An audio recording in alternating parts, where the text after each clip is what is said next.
अस्सलाम वालेकुम के नावल्स पर आप सबको वेलकम। एक खूबसूरत मुकम्मल नावल के साथ हाजिर हैं जिसका नाम है सारे मलाल धुल गए हैं।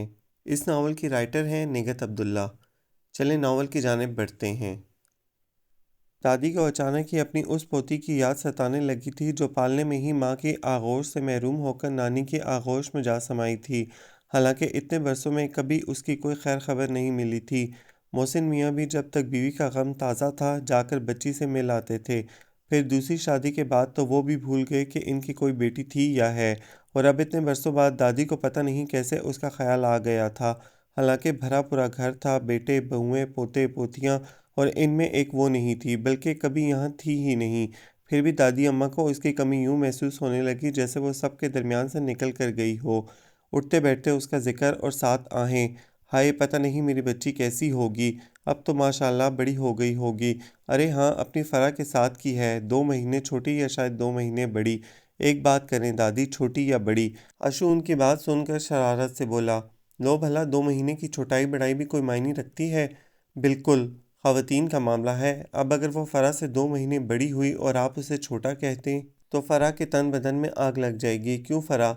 उसने फ़रा को छेड़ा, लेकिन खिलाफ तवक्का बहुत मुख्तसर जवाब आया, बको मत। फिर दादी से कहने लगी, दादी आप मोहसिन चचा से कहें ना कि उसे ले आएं। नाम क्या है उसका? रुशना। दादी के होंठों ने बहुत प्यार से इस नाम को छुआ और फ़रा भी खुश होकर बोली, हाय कितना प्यारा नाम है, अफसानवी सा। बस तुम लड़कियों को ऐसी ही बातें आती हैं, अफसानवी सा, फिल्मी सा, ड्रामाई सा। अशु ने बाकायदा गर्दान शुरू कर दी। तुम तो अपनी चोंच बंद रखो। दादी आप देख रही हैं, ये ख्वामख्वाह मुझसे लड़ाई मोल ले रहा है। अशु तुम जाओ यहाँ से। दादी ने अपनी छड़ी उठाकर उसी से अशु को जाने का इशारा किया तो वो मस्कीन सी शक्ल बनाकर बोला, मैं क्या कर रहा हूँ दादी, इतने आराम से आपकी बात सुन रहा हूँ। वो क्या कह रही थी आप? हाँ रुशना, रुशना। हाँ रुशना की बात कर रही थी। दादी का ध्यान फौरन उसकी तरफ चला गया। आप भरकर कहने लगीं, कितनी बार मोहसिन से कह चुकी हूँ, जाकर बच्ची को ले आए, हर बार टाल जाता है। क्यों टाल रहे हैं मोहसिन चचा, उनकी तो बेटी है। फरहा ने कदरे ताज्जुब से कहा, जबकि अशु एकदम संजीदा हो गया और अपनी जगह से उठकर दादी के पास आ बैठा। फिर आवाज़ दबाकर कहने लगा, असल में दादी मोहसिन चचा तायरा चची से डरते हैं। मैं समझती हूँ बेटा। दादी भी उसी के अंदाज में बात करने लगी। एक तो मिजाज की तेज़ है तायरा, दूसरे तंग दिल भी है, रोशना को हरगिज़ बर्दाश्त नहीं करेगी। फिर तो दादी आप उसे वहीं रहने दें। फरहा ने एक पल में सौतेली माँ का रवैया सोचकर अपनी राय का इजहार भी कर दिया। अच्छी भली वहाँ आराम से रह रही होगी, यहाँ आकर पता नहीं उसके साथ क्या सलूक हो। अरे हटो, मैं मर गई हूँ क्या, किसी की मजाल है उसकी तरफ मैली आंख से देखे? और क्या, दादी के होते हुए किसी की मजाल नहीं, अशु जोश से बोला, साथ ही फरा को खामोश रहने का इशारा किया। फिर कदरे तौक़ुफ़ से पूछने लगा, लेकिन दादी वो रहेगी कहाँ? मेरा मतलब है अगर तायरा चची ने उसे अपने पोर्शन में जगह न दी तो? बहुत जगह है उसके लिए, माशाल्लाह इतना बड़ा घर है, अफराद भी तो माशाल्लाह। अच्छा बस नज़र नहीं लगाओ, दादी ने फ़ौरन टोक दिया।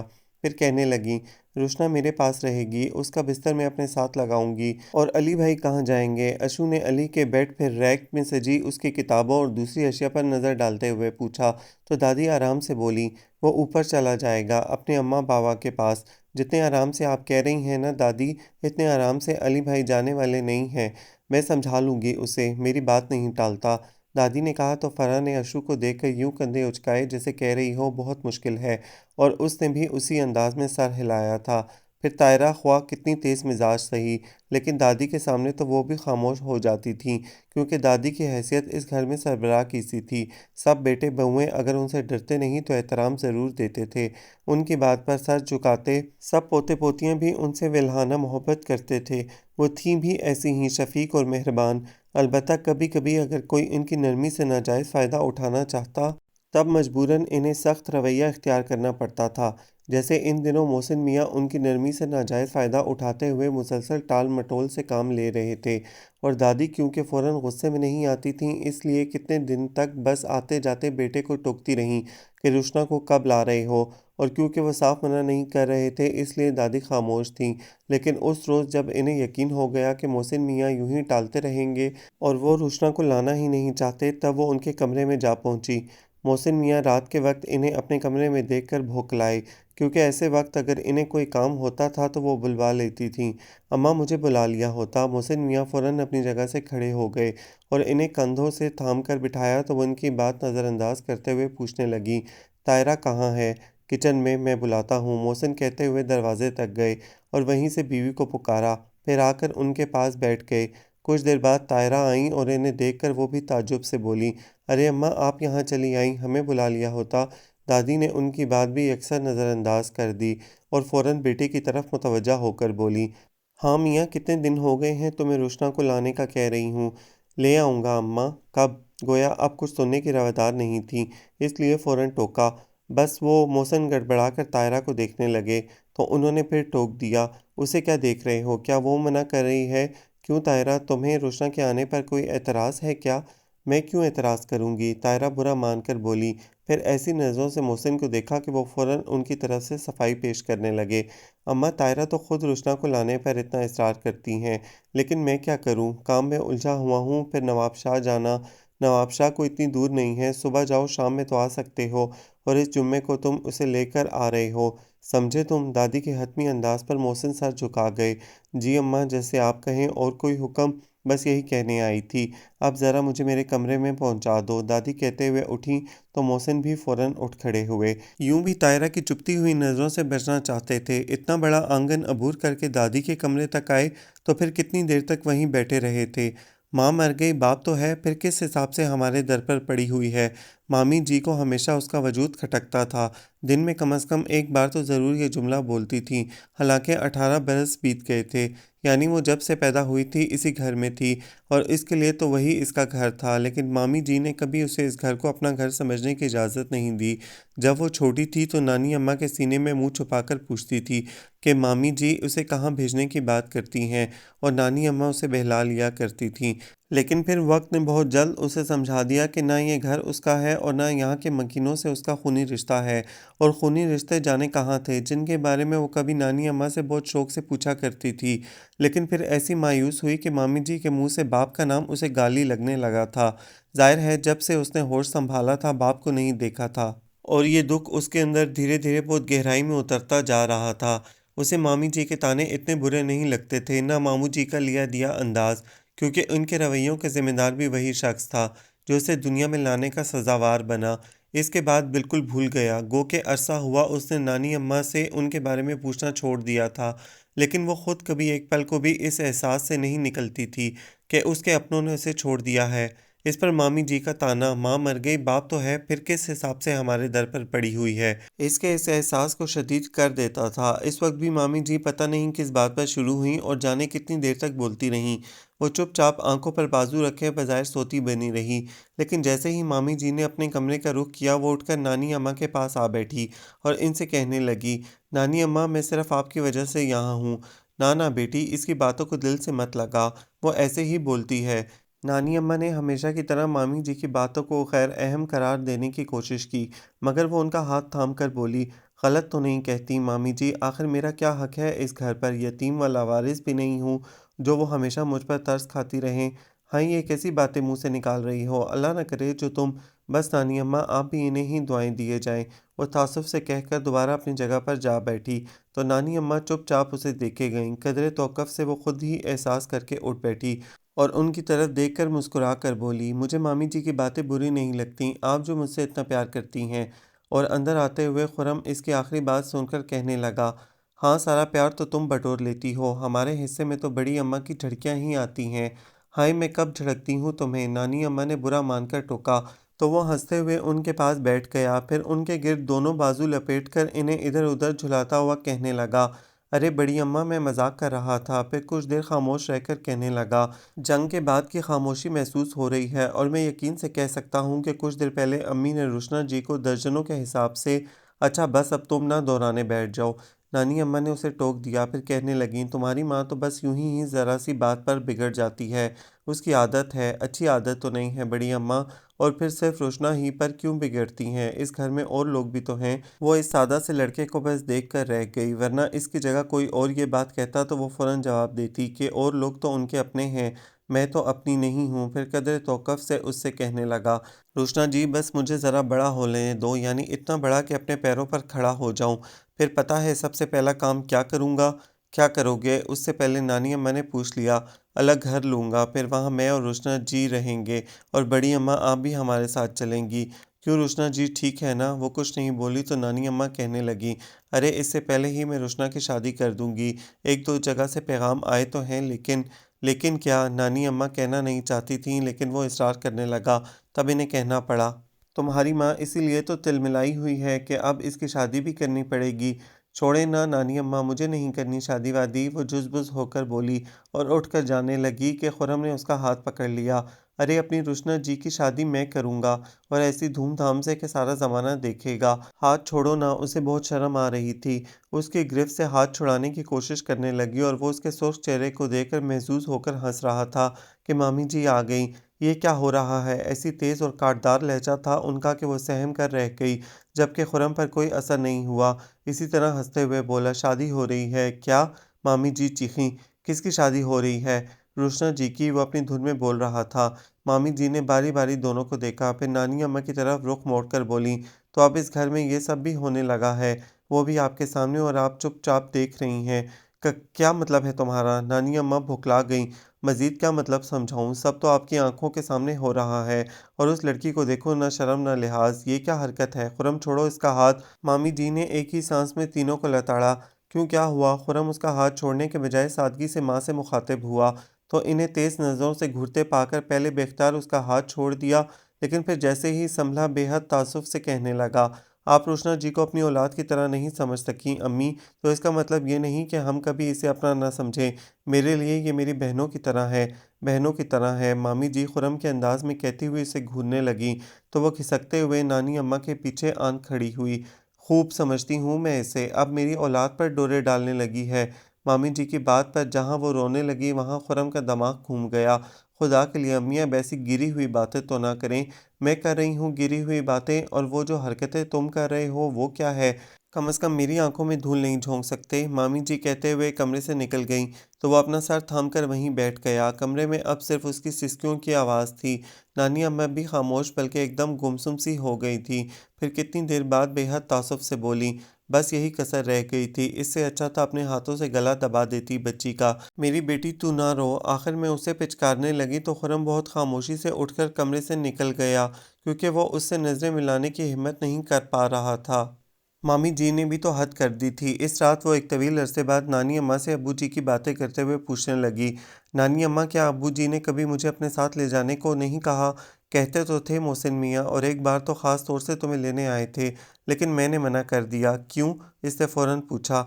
इसलिए कि वहाँ तुम्हारी सौतेली माँ थी और मुझे यही ख़याल था कि पता नहीं वो तुम्हारे साथ क्या सलूक करे। नानी अम्मा ने बताया, फिर खुद ही कहने लगी, गलती हुई मुझसे, भेज देती तो अच्छा था। यहाँ कौन-सा तुम सुखी रही हो? आपकी मोहब्बत तो मिली है, फिर खुर्रम भी इतना ख़याल करता है। और नानी अम्मा, खुर्रम तो मुझसे छोटा है। फिर मामी जी ने वो किसी तरह बात पूरी नहीं कर सकी। सचमुच मामी जी ने उसे अपनी ही नज़रों में गिरा दिया था।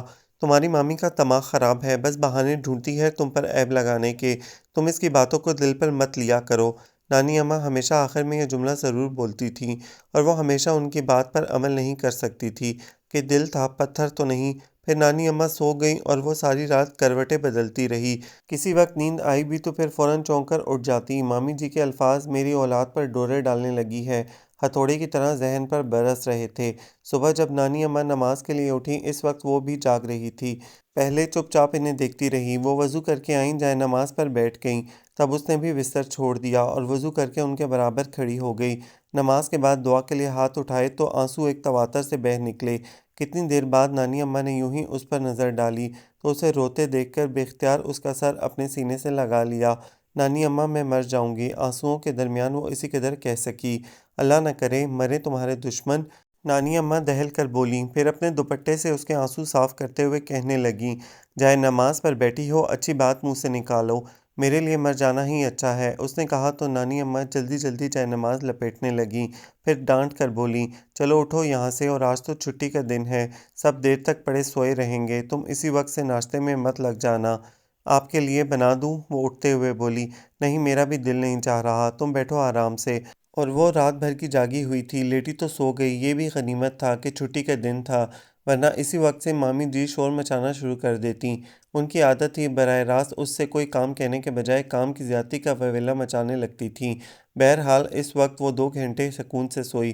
फिर नानी अम्मा ही ने इसे झंझोड़ कर उठाया और फूली सांसों के दरमियान बोली, उठो बेटी, मोहसिन मियाँ आए हैं। वो गहरी नींद से जागी थी। फौरी तौर पर समझ में नहीं आया कि नानी अम्मा क्या कह रही हैं। यूं ही खाली खाली नज़रों से इन्हें देखे गई। तब नानी अम्मा उसकी पेशानी छूकर नरमी से बोली, तुम्हारे अब्बू जी आए हैं। अब्बू जी? होंठों ने बेआवाज़ जुनबुश की और अचानक दिल ज़ोर ज़ोर से धड़कने लगा। उठकर बैठी तो नानी अम्मा का हाथ दबाकर गैर यकीनी से पूछा, अब्बू जी आए हैं? हाँ बेटी, उठो, मुंह हाथ धो लो।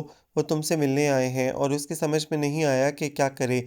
दिल चाह रहा था भागते हुए उनके पास जाए, और दिल ये भी चाह रहा था कि कभी उनके सामने ना जाए। इसी शशोपंज में थी कि वह दरवाजे ही में रुक गए। उसने बौखला कर देखा, फिर बेख्तियार उठकर उनके सीने से जा लगी। माँ की आगोश से महरूमी के एहसास को तो किसी हद तक नानी अम्मा की आगोश ने कम कर दिया था, लेकिन इस आगोश को तो वह हमेशा तरसी थी। यूं लगा जैसे तवील मुसाफतों के बाद अचानक मजबूत पनाहगाह मुयसर आ गई हो, और अभी वो चंद लम्हे सुख का सांस भी न ले पाई थी कि अब्बू जी उसे खुद से अलग करते हुए बोले, बेटा, तुम्हारी दादी अम्मा तुम्हें बहुत याद कर रही हैं, चलोगी ना उनके पास? जी। उसका जी इस बात में नहीं था, बस कुछ हैरान सी हो रही थी। और अब्बू जी कहने लगे, बस तो जल्दी से तैयारी कर लो, हम अभी चलेंगे। इसने घबराकर नानी अम्मा को देखा तो वो कहने लगी, ये क्या मोहसिन मियाँ, आते ही जाने की बात करने लगे? इतनी मुद्दत बाद आए हो, इत्मीनान से बैठो। बस अम्मा जी, मसरूफियात ही इतनी हैं। असल में कराची में रहने वाला बंदा कहीं निकल ही नहीं सकता। पिछले 3 महीनों से अम्मा रोशना को लाने का कह रही हैं, और मैं रोज़ सोचता था, आज जाऊंगा कल जाऊंगा। चलें, जब तक रोशना तैयार हो आप इधर चलकर बैठें। मामू जी इन्हें लेकर कमरे से निकल गए, और वो इस तरह हैरान खड़ी रह गई। फिर नानी अम्मा को देखा तो वो नज़रें चुराते हुए बोली, शायद खुदा ने तुम्हारी सुन ली। तुम यहाँ से जाना चाहती थी ना? कितनी बेख्तियार थी नानी अम्मा, और बेबस भी। चाहने के बावजूद उसे नहीं रोक सकती थी। उसका दिल दुख से भर गया, और बहुत धीरे धीरे वो अपनी ज़रूरी चीज़ें समेटने लगी। फिर पहले नूरीन ने आकर उससे पूछा कि क्या वाकई वो जा रही है। इसके बाद खुरम भी तस्दीक कराने आया, और उनके सामने वो बहुत आराम से बोली थी, हाँ जा रही हूँ। कितने दिनों के लिए? खुरम ने पूछा तो वो परेशान हो गई, क्योंकि खुद उसे मालूम नहीं था कि आया अबू जी उसे सिर्फ दादी से मिलवाने ले जा रहे हैं, या इसके बाद भी वो वहीं रहेगी। बताओ ना, तुम्हारी वापसी कब होगी? इसके खामोश रहने पर खुरम ने टोका तो वो झुंझला कर बोली, पता नहीं, अभी जाने तो दो। जाने से कौन रोक रहा है तुम्हें, लेकिन आना जल्दी। खुरम कहते हुए चला गया तो वो सूटकेस बंद करके नानी अम्मा के पास आ बैठी। उनके गिर्द बाजुओं का हल्का बनाया, फिर उनके कंधे पर सर रख कर बोली, नानी अम्मा, आप मुझे बहुत याद आएंगी। पता नहीं मैं दोबारा यहाँ आऊँगी भी कि नहीं। आप मेरे लिए फ़िक्रमंद नहीं होइएगा, ना ही सोचकर परेशान कि जाने सौतेली माँ मेरे साथ क्या सलूक करती होगी। वो ख्वाह कितना बुरा सलूक क्यों ना करे, फिर भी ये ताना कभी नहीं देगी कि मैं उसके दर पर पड़ी हूँ। उसकी आवाज़ आंसुओं में डूब गई, और नानी अम्मा खुद रोने में लगी थीं। उसे क्या चुप कराती। दोपहर ढल रही थी जब वो अबू जी के साथ इस घर में दाखिल हुई, और क्योंकि अबू जी उससे खासी सदमेहरी से मिले थे और इस वक्त भी लाताल्लुक़ नज़र आ रहे थे, इसलिए वो अंदर से काफ़ी डरी हुई थी कि पता नहीं दूसरे लोगों का रवैया कैसा होगा। अबू जी उसे सीधा दादी के कमरे में ले आए। दादी असर की नमाज़ पढ़ने में मसरूफ़ थीं, और अबू जी ने उनके फ़ारिग होने का इंतज़ार भी नहीं किया। उसका सूटकेस वहीं रखकर कमरे से निकल गए, तो उसने भौंकलाकर पहले उनके पीछे देखा, फिर जाए नमाज़ पर बैठी बूढ़ी औरत को देखने लगी। कुछ देर बाद जैसे ही उन्होंने सलाम फेरा, उसने बेख्तियार पुकार लिया, दादी। कौन? दादी ने उस पर नज़र डाली, फिर चश्मा आंखों पर लगाकर देखते ही पहचान कर बोली, रोशना मेरी बच्ची, वहाँ क्यों खड़ी हो, मेरे पास आओ। दादी वो मुतहैयर सी धीरे धीरे चलते हुए उनके करीब आकर घुटने टेक कर बैठी, और उनके खुले बाजुओं में समाते हुए पूछने लगी, आपने कैसे पहचाना दादी? अरे तू बिल्कुल अपनी माँ की तरह है, मुझे लगा जैसे शबीना आ गई हो। नानी अम्मा भी यही कहती हैं कि मैं बिल्कुल अम्मी की तरह हूँ। आपको अम्मी याद हैं? लो, अभी कल ही की बात तो लगती है जब मैं इसे ब्याह कर लाई थी। इस वक्त वह ऐसी ही मासूम थी जैसी तुम हो। दादी ने इसका चेहरा हाथों के प्याले में ले लिया, फिर इसकी पेशानी चूम कर बोली, अल्लाह तुम्हारी उम्र दराज करे। उठो, मुंह हाथ धो लो, फिर सबसे मिल लेना। यहाँ कौन कौन है दादी? इसने इश्तियाक से पूछा। सब यही हैं बेटा। इधर पहले पोर्शन में तुम्हारे चचा चची हैं, सामने तुम्हारे माँ बाप, और ऊपर ताया ताई हैं। दादी ने वहीं बैठे बैठे इशारे से बताया, और वो बिल्कुल नहीं समझी, फिर भी सर हिला दिया। तभी अशु अंदर आते हुए बोला, कमाल है दादी, यानी रोशना जी के आने का किसी को पता ही नहीं चला। फिर इससे पूछने लगा, किस रास्ते से आई हैं आप? पता नहीं, अबू जी लेकर आए हैं। उसके सादगी से कहने पर वो बेसाख्ता हंसा, फिर उसके सामने सर झुकाकर बोला, आदाब, बहुत खुशी हुई आपसे मिलकर। वो घबराकर दादी के साथ लग गई तो दादी इसका तारुफ कराते हुए कहने लगी, घबराओ नहीं, ये अशु है, तुम्हारे ताया जी का छोटा बेटा। इससे बड़ी समरा है और सबसे बड़ा अली। बस दादी, बाकी तारुफ मैं कराऊंगा, बल्कि चलें रोशना जी, मैं आपको सबसे मिलवाऊं। इसने कहा तो वो दादी को देखने लगी। हाँ हाँ, चली जाओ, मिल लो सबसे, या थक गई हो? इसके झिझकने पर दादी ने पूछा तो इससे पहले अशु बोल उठा, थकन कैसी दादी, यहीं तो खड़ा है नवाबशाह। चलें रोशना, सबसे पहले मैं आपको। अशु ने कहते हुए भरकर इसकी कलाई थाम ली तो इसने बेहद खौफजदा होकर दादी के कंधे पर पेशानी टेक दी, क्योंकि ज़्यादा दिन नहीं गुजरे थे, अभी कल ही खुरम ने इसका हाथ पकड़ा था तो मोमानी जी ने बरह रास्त उसके किरदार को निशाना बना डाला था। मत तंग करो बच्ची को, मैंने कहा ना, अभी थकी हुई है। जाओ बुआ से कहो चाय लेकर आए। दादी ने अशु को डांटा तो वो इसकी कलाई छोड़कर कमरे से निकल गया। तब उसने धीरे से सर उठाकर पहले इधर उधर देखा, फिर कहने लगी, दादी मुझे डर लग रहा है। डर लग रहा है? दादी मुतजब हुई। क्यों बेटा, किससे डर लग रहा है? पता नहीं पगली, ये तुम्हारा अपना घर है, सब तुम्हारे अपने हैं। जाओ मुंह हाथ धो लो, बुआ चाय लेकर आती होगी। दादी ने उसका गाल थपक कर कहा तो वो उठकर वॉशरूम में चली गई। फिर चाय के साथ ही फराह, समरा और इसकी बहनें इरम और हुमा आ गईं। समरा के बारे में तो अभी दादी ने बताया था कि इसके ताया की बेटी थी। फराह का अब पता चला चचा की बेटी थी और इससे बड़ी सादिया इन दिनों नैनीहाल गई हुई थी। बहरहाल दोनों कज़न्स इससे बहुत अच्छी तरह से मिली, अलबत्ता इरम और हुमा कुछ खाइफ सी थीं।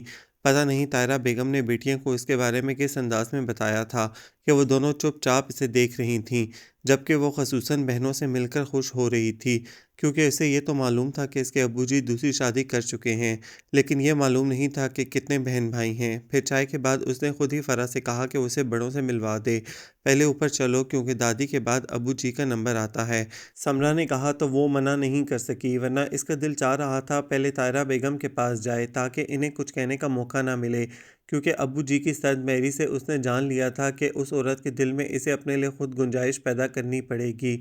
बहरहाल इस वक्त समरा और फरा के साथ वो पहले ऊपर जाकर ताया जी और ताई जी से मिली। इसके बाद फरा उसे अपने पोर्शन में ले गई और चचा चची से मिलने के बाद वो फरा के साथ ही अबू जी की तरफ आई तो खिलाफ तवक्का तायरा बेगम ने इसे गले लगाया। फिर बज़ाहिर खुशदिली का मुजाहरा करते हुए बोली, अच्छा हुआ तुम आ गई, तुम्हारी दादी ने तो नाक में दम कर रखा था। सुबह शाम तुम्हारे अब्बू जी से कह रही थी कि तुम्हें ले आए, अभी रहोगी ना? वो जो दिलचस्पी से सुन रही थी, इनकी आखिरी बात पर बुझ कर रह गई। फौरी तौर पर जवाब भी नहीं सूझा। तब फरा बोल पड़ी, अब भला इसे कौन जाने देगा, अब ये यहीं अपने घर में रहेगी। क्यों रोशना? और इसने दिल गिरफ्तार से अभी सर झुकाया ही था कि तायरा बेगम कहने लगी, हाँ रहना तो इसे यहीं चाहिए, लेकिन जिन्होंने पाला है जाहिर है उनका हक ज़्यादा है, और ये भी कहाँ इनके बगैर रह सकेगी। वो किस खूबसूरती से डबल पॉलिसी इस्तेमाल कर रही थी कि वो कुछ बोल ही नहीं सकी। तब ही उमर और इमरान आ गए तो तायरा बेगम इन्हें देखकर कहने लगी, लो आ गए तुम्हारे भाई, बड़ा उमर है, इसके बाद इरम, फिर इमरान और हुमा सबसे छोटी है। दोनों भाई सलाम करते हुए इसके दाएं बाएं बैठ गए तो एक बार फिर इसे मजबूत पनाहगाह का एहसास हुआ। बेख्तियार दोनों के हाथ थाम कर बोली, तुम कभी आए नहीं मेरे पास, अभी ये इतने बड़े नहीं हुए कि हम इन्हें अकेले शहर से बाहर भेज दें, मैं तो इन्हें सदर तक नहीं जाने देती। उनसे पहले तायरा बेगम बोल पड़ी और इनकी बात सुकून से सुनने के बाद उमर कहने लगा, ये सही है, अम्मी हमें कहीं दूर नहीं जाने देती, लेकिन मैंने सोच लिया था कि जब भी कराची से बाहर जाना होगा सबसे पहले आपके पास जाऊंगा, लेकिन अब तो मैं आ गई हूँ, अब कहाँ जाओगे? इसने मुस्कुराकर पूछा तो वो भी हंसकर बोला, कहीं नहीं। फिर रात के खाने पर फरा के भाइयों अहमद और नदीम से भी मुलाकात हो गई। बाकी सादिया जो नैनीहाल गई हुई थी और अली का कुछ पता नहीं था, यानी इन दोनों से मुलाकात नहीं हुई थी, और उसके ख्याल में वो भी बाकी सब लोगों की तरह ही होंगे, क्योंकि उसे सब कज़न्स एक दूसरे से बहुत मुशाबह लग रहे थे। बहरहाल खाने के बाद उसके कुछ समझ में नहीं आया कि वो कहाँ जाए, क्योंकि अबू जी तो इसका सूटकेस दादी के कमरे में रख कर बल्कि उसे भी इन्हीं के पास छोड़कर चले गए थे। इसके बाद तायरा बेगम ने भी ऐसी कोई बात नहीं की जिससे पता चलता कि उसकी जगह उनके पोषण में है। अपने घर में आकर भी इस मुकाम पर इसे अपना आप अजनबी सा लगने लगा। कुछ तनहा सी बरामदे में खड़ी थी कि इधर से गुजरते हुए फरा ने रुक कर पूछ लिया, सोने जा रही हो? कहाँ सोऊं? बेध्यानी में जो वो सोच रही थी वही कह गई तो फरा ताज्जुब से बोली, क्या मतलब, यानी तुम्हें अपने सोने के लिए जगह नहीं मिल रही? नहीं, मेरा मतलब है, वो सटपटा गई। बहुत बेवकूफ़ हो तुम। इस वक्त तायरा चच्ची की बात का जवाब भी नहीं दे सकी थी। इधर मेरे साथ आओ। फरा इसका हाथ पकड़कर तकरीबन खींचते हुए अपने कमरे में ले आई। फिर उसे आराम से बिठाकर कहने लगी, देखो तुम अपने घर में आई हो, यहाँ तुम्हारी हैसियत वही है जो इरम और हुमा की है या हम सब की है। खसूसन मोहसिन चचा के घर में तुम्हें किसी तकल्लुफ़ की ज़रूरत नहीं। गो के तायरा चच्ची को तुम्हारा आना नागवार गुजरा है, इसके बावजूद वो तुम्हें घर से बेदखल नहीं कर सकती। समझी तुम? और वो खुद समझती थी, फिर भी खाइफ सी थी। फराह कुछ देर तक इसे देखती रही, फिर उसका हाथ थामकर बोली, मैं देख रही हूँ तुम कुछ बुज़दिल सी हो और बेवकूफ़ भी। इस तरह तो मेरी जान तायरा चच्ची तुम पर हावी हो जाएंगी और तुम्हें यहाँ टिकने भी नहीं देंगी। क्या तुम वापस जाने के लिए आई हो? नहीं, वो दिल गिरफ्तार सी नफ़ी में सर हिलाने लगी। फिर उस वक्त तुमने तायरा चच्ची से क्यों नहीं कहा कि अब तुम यहीं रहोगी? खैर, अब अगर वो कोई ऐसी बात करें तो साफ कह देना कि यहाँ से अब तुम सिर्फ पिया के घर ही जाओगी और कहीं नहीं। फरा ने बड़े आराम से बल्कि इसे समझाकर कहा, जबकि वो उसकी आखिरी बात पर सुर्ख हो गई। और पहले तो फरा समझी नहीं, फिर जब अपनी बात पर गौर किया तो हंस पड़ी। ठीक कह रही हूँ मैं। और देखो, इरम और हुमा अभी कच्चे जहन की लड़कियां हैं और जाहिर है अपनी माँ के इशारों पर चलेंगी। लेकिन तुम इनका ख्याल रखना, क्योंकि मोहब्बत में बड़ी ताकत होती है। दूसरा कोई जज्बा इस जज्बे के सामने ज़्यादा देर ठहर नहीं सकता। समझ रही हो ना? इसने मुस्कुराकर इस्बात में सर हिलाया, फिर कदरे रुक कर पूछने लगी, लेकिन इस वक्त मैं कहाँ जाऊँ? इसमें इतना झिझकने की क्या बात है? दादी से पूछो और जैसा वो कहें वैसा ही करो। वैसे तुम क्या चाहती हो? मैं दादी के पास सोना चाहती हूँ, इसने सादगी और साफगोई से कहा। तो फरहा ने फ़ौरन पूछा, तायरा चची से डर कर तो नहीं? नहीं। फिर ठीक है, जाओ। वो फ़ौरन उठ खड़ी हुई और शब बखैर कहकर इसके कमरे से निकल कर आई। तो बरामदे में खड़े अशू और अहमर बेख्तियार इसकी तरफ मुतवज्जा हुए, लेकिन वो कसदन नज़रअंदाज करके जल्दी से दादी के कमरे में आ गई। कहाँ चली गई थीं? दादी ने यूं ही पूछ लिया और वो अफसरदगी में घिर कर बोली, मैं कहाँ जाऊंगी दादी, यहीं फरा के पास थी। आप सो रही हैं क्या? हाँ, तुम्हारे इंतज़ार में बैठी थी। ये दरवाज़ा बंद कर दो और देखो अलमारी में कंबल होगा, वो निकाल लाओ। और वो दरवाज़ा बंद करके अलमारी की तरफ बढ़ गई। फिर कंबल निकाल कर बेड पर फेंकते हुए बोली, यहाँ इतनी सर्दी तो नहीं है? रात में हो जाती है सर्दी, दादी कहते हुए लेट गईं तो इसने ज़ीरो का बल्ब जलाकर ट्यूबलाइट ऑफ की। फिर दादी के पलंग के पास रुक कर पूछा, दादी आपके हाथ पैर दबा दूं? नहीं बेटा, मुझे ऐसी आदत नहीं है, तुम सो आराम से। वो चुपचाप अपने पलंग पर आ लेटी। नीले रंग की मध्यम रोशनी ने कमरे के माहौल को ख्वाबनाक बना दिया था। कुछ देर तक वो यूं ही खाली ज़हन सी इधर उधर नज़रें दौड़ाती रही। फिर खामोशी में अचानक ही दादी के खर्राटों ने हलचल मचा दी और इसके साथ ही इसका ध्यान नानी अम्मा की तरफ चला गया। वो पहली बार उनसे अलग हुई थी और अब अचानक उनसे दूरी के एहसास ने इसकी आंखें नम कर दीं। अगर मोमानी जी के दिल में इसके लिए ज़रा सी भी गुंजाइश होती तो वो कभी नानी अम्मा को छोड़कर ना आती। और बेचारी नानी अम्मा को बेटे बहू पर ज़रा इख्तियार नहीं था, जब ही तो उन्होंने इसे रोका नहीं। पता नहीं नानी अम्मा को मेरे बगैर नींद कैसे आएगी? उसने दुख से सोचा और पलकें मूंद लीं। सुबह वो मामूल के मुताबिक उठ गई, दादी के साथ नमाज पढ़ी। इसके बाद हमेशा तो वो इस वक्त से मामूल के कामों में लग जाती थी, लेकिन अब इसकी समझ में नहीं आ रहा था क्या करे। दादी का कमरा क्योंकि चचा चची के पोषण में था, इसलिए उनका खाना पीना भी इन्हीं के साथ था और यहाँ खाना पकाने के लिए बुआ मौजूद थी। उसने कुछ देर सोचा, फिर दबे पांव कमरे से निकल आई। पता नहीं यहाँ की रूटीन क्या थी, सब सो रहे थे या सर्दी के बायस कमरों से नहीं निकल रहे थे। वो बहरहाल किसी को मौजूद ना पाकर इत्मीनान से हो गई और आंगन अबूर करके अब्बू जी की तरफ आई तो तायरा बेगम सर पर दुपट्टा बांधे अपने कमरे से निकल रही थीं। क्या हुआ आंटी, आपकी तबीयत तो ठीक है? उसने सलाम करने के बाद ही पूछा तो वो जो इसे देखते ही नागवारी से मुंह मोड़ना चाहती थी, बेजारी से बोली, हाँ बस सर्दियों में तो सर का दर्द पीछा छोड़ता ही नहीं। अब चाय पीऊँगी तो कुछ आराम मिलेगा। मैं बना देती हूँ चाय, आप आराम करें। इसने बड़े खलूस से कहा तो उन्होंने पहले गैर यकीनी से उसे देखा, फिर सर झटक कर बोली, अरे मेरा तो रोज़ का काम है, एक दिन आराम करके क्या करूँगी? एक दिन क्यों, मैं हमेशा से इस वक्त उठती हूँ और मुझे फारिग बैठना अच्छा भी नहीं लगता। चाय नाश्ता बना दिया करूँगी, आप जाएं कमरे में, मैं अभी चाय लेकर आती हूँ। वो अपनी बात पूरी करके फ़ौरन किचन में आ गई। किचन की हालत इंतहाई नागफ्तबा थी। उस वक्त तो इसने जैसे तैसे चाय और उसके बाद नाश्ता भी बनाया, फिर बाकायदा किचन की सफाई में उसका सारा दिन गुजर गया। दरमियान में दोपहर का खाना भी बना लिया था। गाहे बगाहे तायरा बेगम आकर झांकती रहीं और बजाय इसके काम पर खुश होने के उल्टा टोकती रहीं कि रहने दो, एक दो दिन में फिर वैसा ही हो जाएगा। और वो हर बार दिल ही दिल में क्यों वैसा होगा कहती रही। बराह रास्त उनसे कुछ नहीं कहा। अलबत्ता शाम में इरम और हुमा को बुलाकर उसने समझाया कि जो चीज़ जहाँ से उठाओ दोबारा इसी वक्त वहीं रखा करो, इससे काम आसान हो जाता है। फिर शाम का काम उसने कज़न इन दोनों पर छोड़ दिया और ख़ुद दादी के पास चली आई। ये तुम आते ही किन कामों में लग गईं? दादी ने उसे देखते ही टोका तो उनके पास बैठते हुए बोली, बस ज़रा किचन की सफाई कर रही थी। सारा दिन असल में मैंने सारा सामान बाहर निकाल दिया था, फिर नए सिरे से सेट किया और अब इरम और हुमा पर छोड़कर आ गई हूँ। अभी दोनों छोटी हैं ना, इसलिए सब चीज़ें फैला देती हैं, आहिस्ता आहिस्ता सीख जाएंगी, वो बता रही थी और दादी चुपचाप इसे देखे जा रही थी। फिर इसका चेहरा हाथों में लेकर बोली, जीती रहो खुश रहो। तायरा को खुश होना चाहिए कि बैठे बिठाए इसे आराम पहुंचाने वाली बेटी मिल गई। आप तो खुश हैं ना दादी मेरे आने से?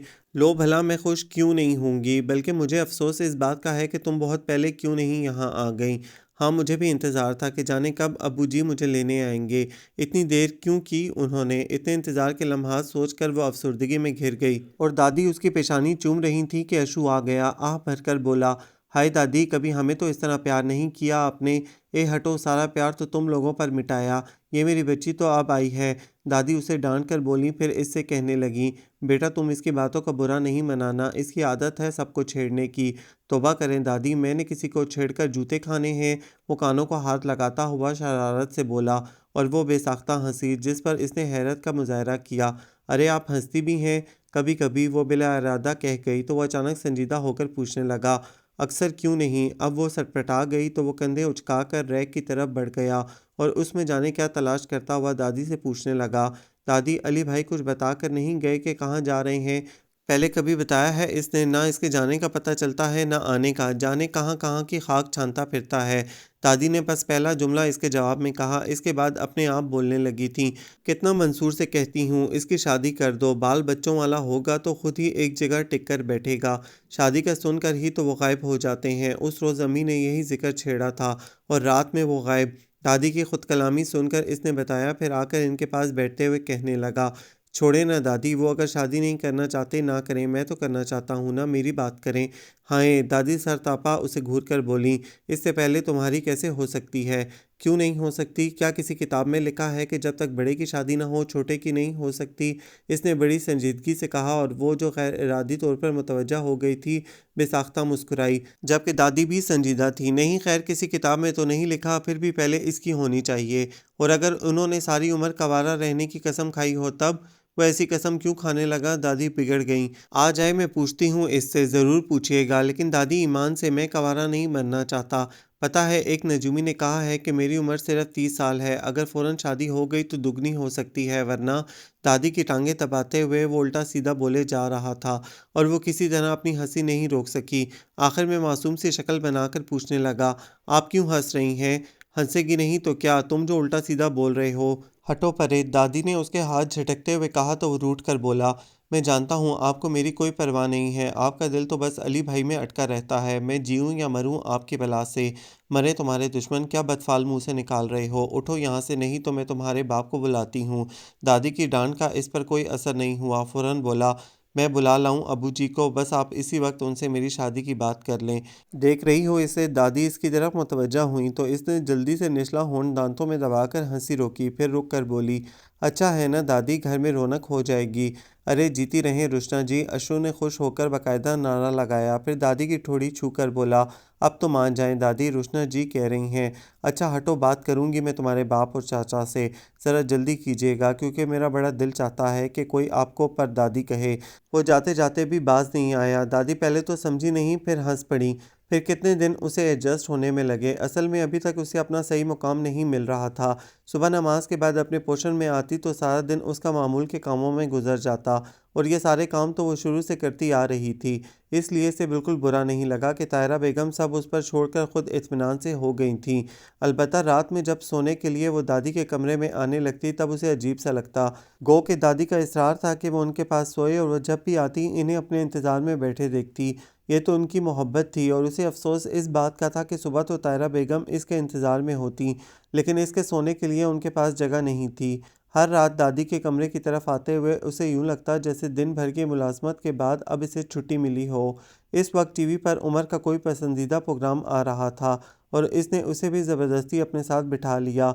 कुछ देर तो वो महज इसका दिल रखने की खातिर देखती रही। फिर जैसे ही दादी का ख्याल आया उठते हुए बोली, बस उमर, अब मुझे नींद आ रही है, मैं सोने जा रही हूँ। तो यहीं सो जाए ना, वहाँ क्यों जाती हैं? उमर ने कहा तो वो बिला इरादा तायरा बेगम की तरफ देखने लगी कि शायद वो भी ऐसा ही कहें, लेकिन इसके बरक्स वो उमर को टोकने लगी, क्यों ज़बरदस्ती कर रहे हो, जाने दो इसे, नींद आ रही है। लेकिन अम्मी, इससे पहले कि उमर इसकी तरफ से कुछ कहता वो वहाँ से चली आई। दादी रोज़ाना की तरह इंतज़ार में बैठी थीं, इसने इन्हें कुछ बोलने का मौका ही नहीं दिया। फ़ौरन लाइट ऑफ करके अपनी जगह पर लेटी और कंबल सर तक खींच लिया। इसे दादी के पास सोने पर एतराज़ नहीं था, बल्कि दुख इस बात का था कि अपने घर में इसके लिए जगह नहीं थी। फिर रोज़ाना की तरह वो ये सोचते हुए सोई थी कि सुबह तायरा बेगम की तरफ नहीं जाएगी। रात का जाने कौन सा पहर था, वो गहरी नींद में थी कि किसी ने खासे जरहाना अंदाज में इस पर से कंबल खींच लिया। और इसकी नींद तो ऐसी थी कि हल्की सी आहट पर आंख खुल जाती। कहाँ इतनी आफताब। हड़बड़ाकर उठ बैठी और वो अजनबी चेहरा देखकर पहले खटका, फिर आवाज़ दबाकर नागवारी से पूछा, कौन हो तुम? और वो भी एक अजनबी को देखकर इस कदर खौफजदा हुई कि फ़ौरन पलंग के दूसरी तरफ उतरकर खड़ी हो गई। कौन हो तुम? इसने दोबारा पूछा तो कांपती आवाज़ में बोली, रुशना। कौन रुशना? जाने वो किस बात पर इतना गज़बनाक हो रहा था। वो मारे डर के पहले पीछे हटी, फिर एकदम भागकर दादी के ऊपर आ गिरी और इन्हें झंझोड़ते हुए बोली, दादी दादी, देखे तो पता नहीं कौन है। अल्लाही खैर। दादी इसके गिरने से परेशान हो गई थीं। इसकी बात पर मज़ीद परेशान होकर बड़ी मुश्किल से उठकर बैठीं और मध्यम रोशनी में देखने की कोशिश कर रही थीं कि वह ट्यूबलाइट ऑन करके सामने आ खड़ा हुआ। तब दादी की जान में जान आई तो खफगी से बोली, ये तुम्हारे आने का वक्त है, लेके डरा दिया बच्ची को। कौन बच्ची? वो इधर उधर देखने लगा। मैं रोशना की बात कर रही हूँ, देखो तो कैसे कांप रही है। दादी ने उसे अपने साथ लगाते हुए कहा तो वो एक नज़र इस पर डालकर बोला, ये बच्ची जो भी है यहाँ मेरी जगह पर किसकी इजाज़त से सो रही थी? मेरी इजाज़त से, और अब ये यहीं सोएगी। तुम ऊपर चले जाओ। दादी ने जितने आराम से कहा वो उसी कदर बिफर गया। हरगिज़ नहीं, मैं इसे उठाकर बाहर फेंक दूंगा। अली, दादी ने तनबीही लहजा इख्तियार किया, बहुत बुरी बात है बेटा, जाओ सो और हमें भी सोने दो। मैं अपनी जगह सोऊंगा। वो ज़िद्दी लहजे में कहकर अपने पलंग पर बैठ गया तो दादी कुछ देर तक उसे देखती नहीं, फिर जैसे उससे उलझने का इरादा तर्क करते हुए बोली, अच्छी बात है, सो तुम, हम कहीं और चले जाते हैं। क्या मतलब, आप कहाँ जा रही हैं? वो इन्हें पलंग से उतरते देखकर फ़ौरन खड़ा हो गया। तुम्हें क्या, तुम सो आराम से। दादी खफगी से कहकर अपनी चप्पल तलाश करने लगी तो वो ख्वामख़ा नज़रों से उसे घूरने लगा और वो तो पहले ही सहमी हुई थी, इसके घूरने पर रोने लगी। हाय। दादी चप्पल की तलाश छोड़कर इसकी तरफ मुतवज्जा हो गई। तुम क्यों रोने लगी? ना मेरी बच्ची, रो नहीं, इसका तो दिमाग ख़राब है, आधी रात को आके परेशान कर दिया। दादी, पहले तो आप कभी मेरे आने से परेशान नहीं हुई, क्या सिर्फ इस लड़की की वजह से? वो इनकी बात बुरी महसूस करते हुए तासुफ से बोला, फिर पूछने लगा, ये है कौन? रोशना है, मोहसिन की बेटी। इसने सर तपा उसे देखा, फिर यूं कंधे अचकाए जैसे कह रहा हो मुझे क्या।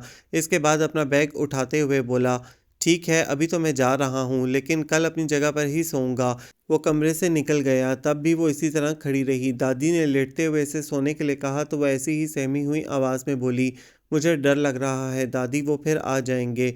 अरे नहीं बेटा, इसे पता नहीं था, अब नहीं आएगा। दादी के तसल्ली मेज़ लहजे के बावजूद इसका डर कम नहीं हुआ। यूं लगा अगर इसकी जगह पर सोई तो वो सचमुच इसे उठाकर बाहर फेंक देगा। लाइट बंद कर दो। दादी की आवाज़ पर इसने अपने ख्याल से चौंक कर इन्हें देखा, फिर पहले दरवाज़ा बंद करके अंदर से लॉक भी लगा दिया। इसके बाद लाइट ऑफ करके दादी के पास आकर बोली, दादी मुझे अपने पास सुला लें। दादी ने कुछ पसो पेश नहीं की, गालबन उसकी कैफियत समझ रही थी। फ़ौरन आगे खिसक कर इसे जगह दी तो लेटते ही इसने दादी के सीने में मुंह छुपा लिया। सुबह नमाज भी इसने बहुत अजलत में पढ़ी, बस यही धड़का लगा हुआ था कि कहीं वो ना आ जाए। और इस वक्त वो तायरा बेगम का रात वाला रवैया भी भूल गई जो उन्होंने इसे रोकने के बजाय जाने के लिए कहा था। बस उसी का खौफ था जो नमाज पढ़ते ही कमरे से निकल आई। फिर दिन भर ख्वाह कितना ही इसने खुद को मसरूफ़ रखा, लेकिन उसकी खूनख्वार नज़रों से दामन नहीं बचा सकी। इसलिए रात खाने वगैरह से फ़ारिग होने के बाद वो इरम और हुमा के कमरे में चली आई। उसका ख़्याल था वो बातों बातों में इन दोनों से कहेगी कि वो यहीं सोना चाहती है, लेकिन इससे पहले ही फ़रा इसे बुलाने आ गई। रोशना, चलो, दादी बुला रही हैं मुझे। इस कदर परेशान होकर उसने अपनी तरफ इशारा किया कि फ़रा के साथ इरम और हुमा भी हैरान होकर इसे देखने लगीं। फिर फ़रा पूछे बगैर नहीं रह सकी, तुम परेशान क्यों हो गई? नहीं तो। अच्छा, आओ मेरे साथ। फ़रा ने उसका हाथ पकड़ा, फिर रुक कर इरम से पूछने लगी, और भाई पढ़ाई कैसी हो रही है? बस आप ही मैथ ज़रा मुश्किल लगता है। मेरे पास आ जाया करो, मैं समझा दूँगी। यूँ भी अब तो मैं फ़ारिग ही होती हूँ। आप ही मुझे भी पढ़ा देंगी? हुमा ने शौक़ से पूछा तो फ़रह से पहले वो बोल पड़ी। तुम्हें मैं पढ़ा दूँगी। क्या पढ़ोगी? इंग्लिश। मुझे इंग्लिश ग्रामर बिल्कुल समझ में नहीं आता। कोई मुश्किल नहीं है, बस कल से एक टाइम मुकर्रर कर लो, फिर मैं तुम्हें पढ़ा दूँगी। इसका मतलब है आप दोनों हमारी टीचर्स हो गईं। इरम ने खुश होकर कहा तो फ़रह रौब से बोली, बिल्कुल, और हम फ़ीस भी लेंगे। क्यों रुशना? नहीं भई, हम अपनी बहनों से फ़ीस नहीं लेंगे, उसने मुस्कुराकर कहा, फिर फ़रह के घुरने पर उसका हाथ खींचते हुए कमरे से निकल आई। बस जनवरी की खुनक रात में वो फ़रह का हाथ छोड़कर आंगन ही में रुक गई और दादी के कमरे की तरफ देखकर पूछने लगी, सुनो दादी, के कमरे में और कौन है? जिस वक्त दादी ने मुझे तुम्हारे बुलाने के लिए भेजा था, इस वक्त तो कोई नहीं था। अब पता नहीं। इसकी सोच से बेखबर फ़रह ने लापरवाही से कहा। फिर झुरझुरी लेकर बोली, चलो ना, यहाँ ठंड में क्यों खड़ी हो गई? मुझे डर लग रहा है। इसकी आवाज़ की लर्जिश पर फ़रह ने चौंक कर इसे देखा। फिर नरमी से पूछने लगी, तुम ठीक तो हो? क्या हुआ है तुम्हें? मेरा मतलब है, किससे डर रही हो?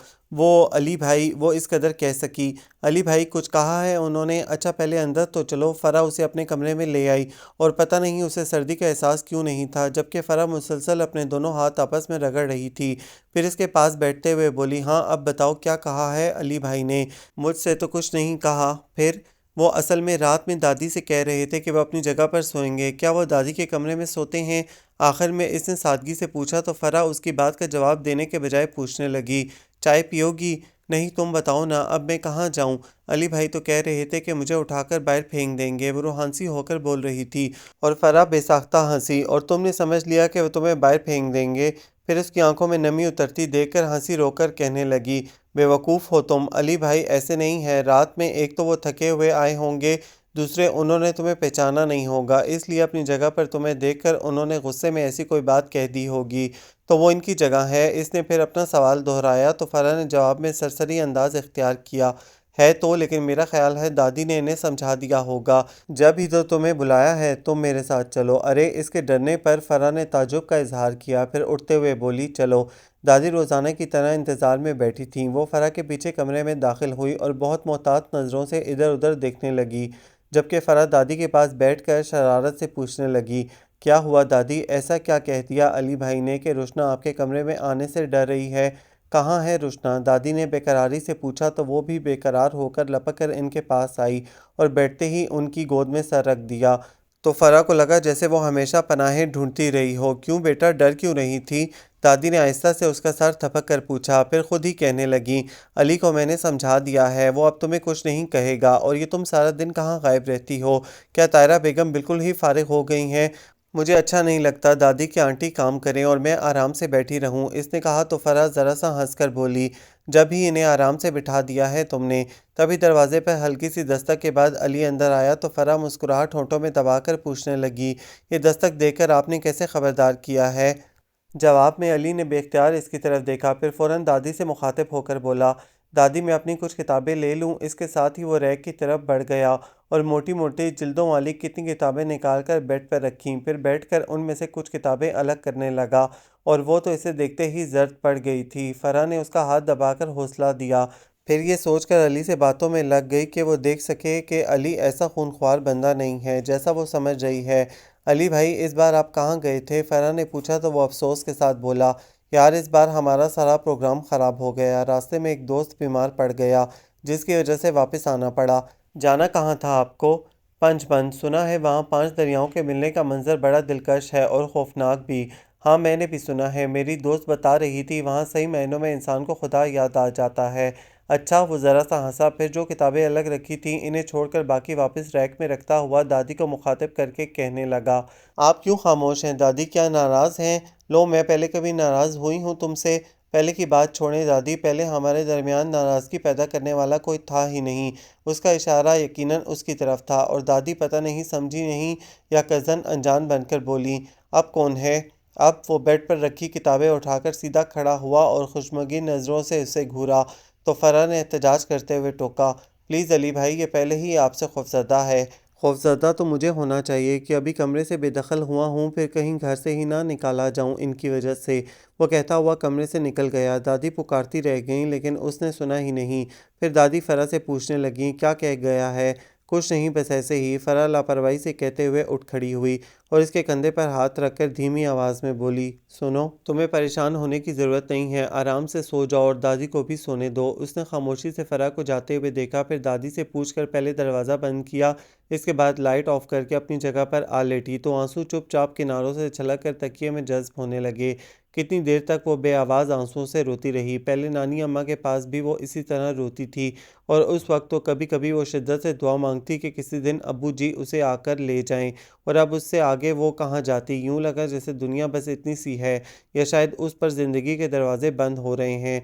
यूं ही कितने बहुत सारे दिन गुजर गए और गो के इस रोज़ के बाद से, खसूसन इस वक्त जब वो दादी के पास होती थी, अली इस तरफ नहीं आया था। फिर भी वो डरी डरी रहती थी। हालांकि उसकी मौजूदगी में बाकी सब कज़न्स बहुत खुश नज़र आते थे।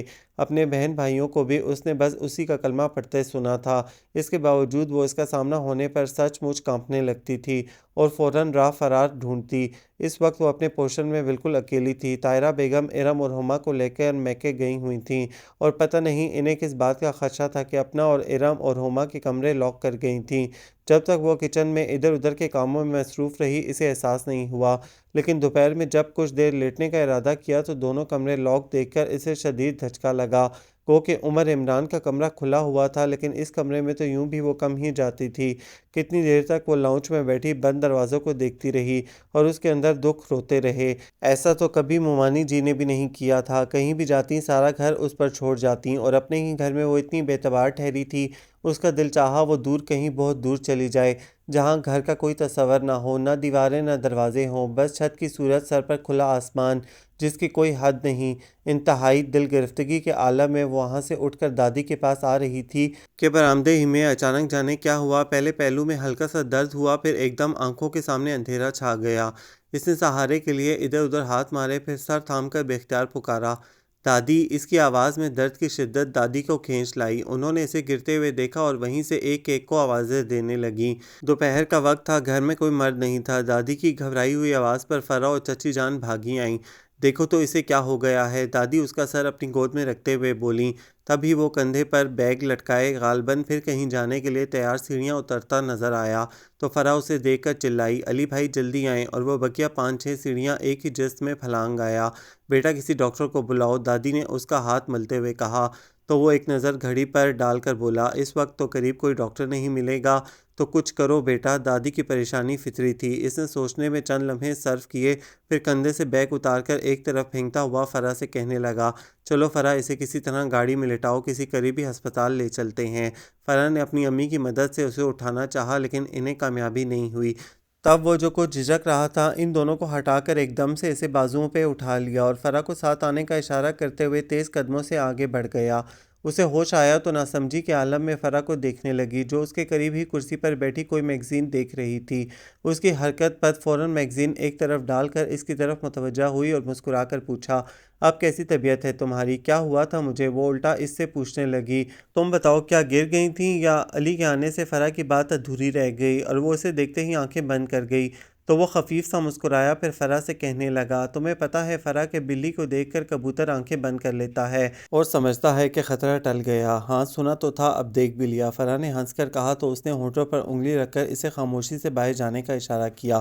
फरा ने पहले इसे देखा, फिर बिना आहट किए उठकर बाहर चली गई। तो वो इसकी जगह पर आ बैठा और बेहद खामोश नज़रों से उसे देखने लगा।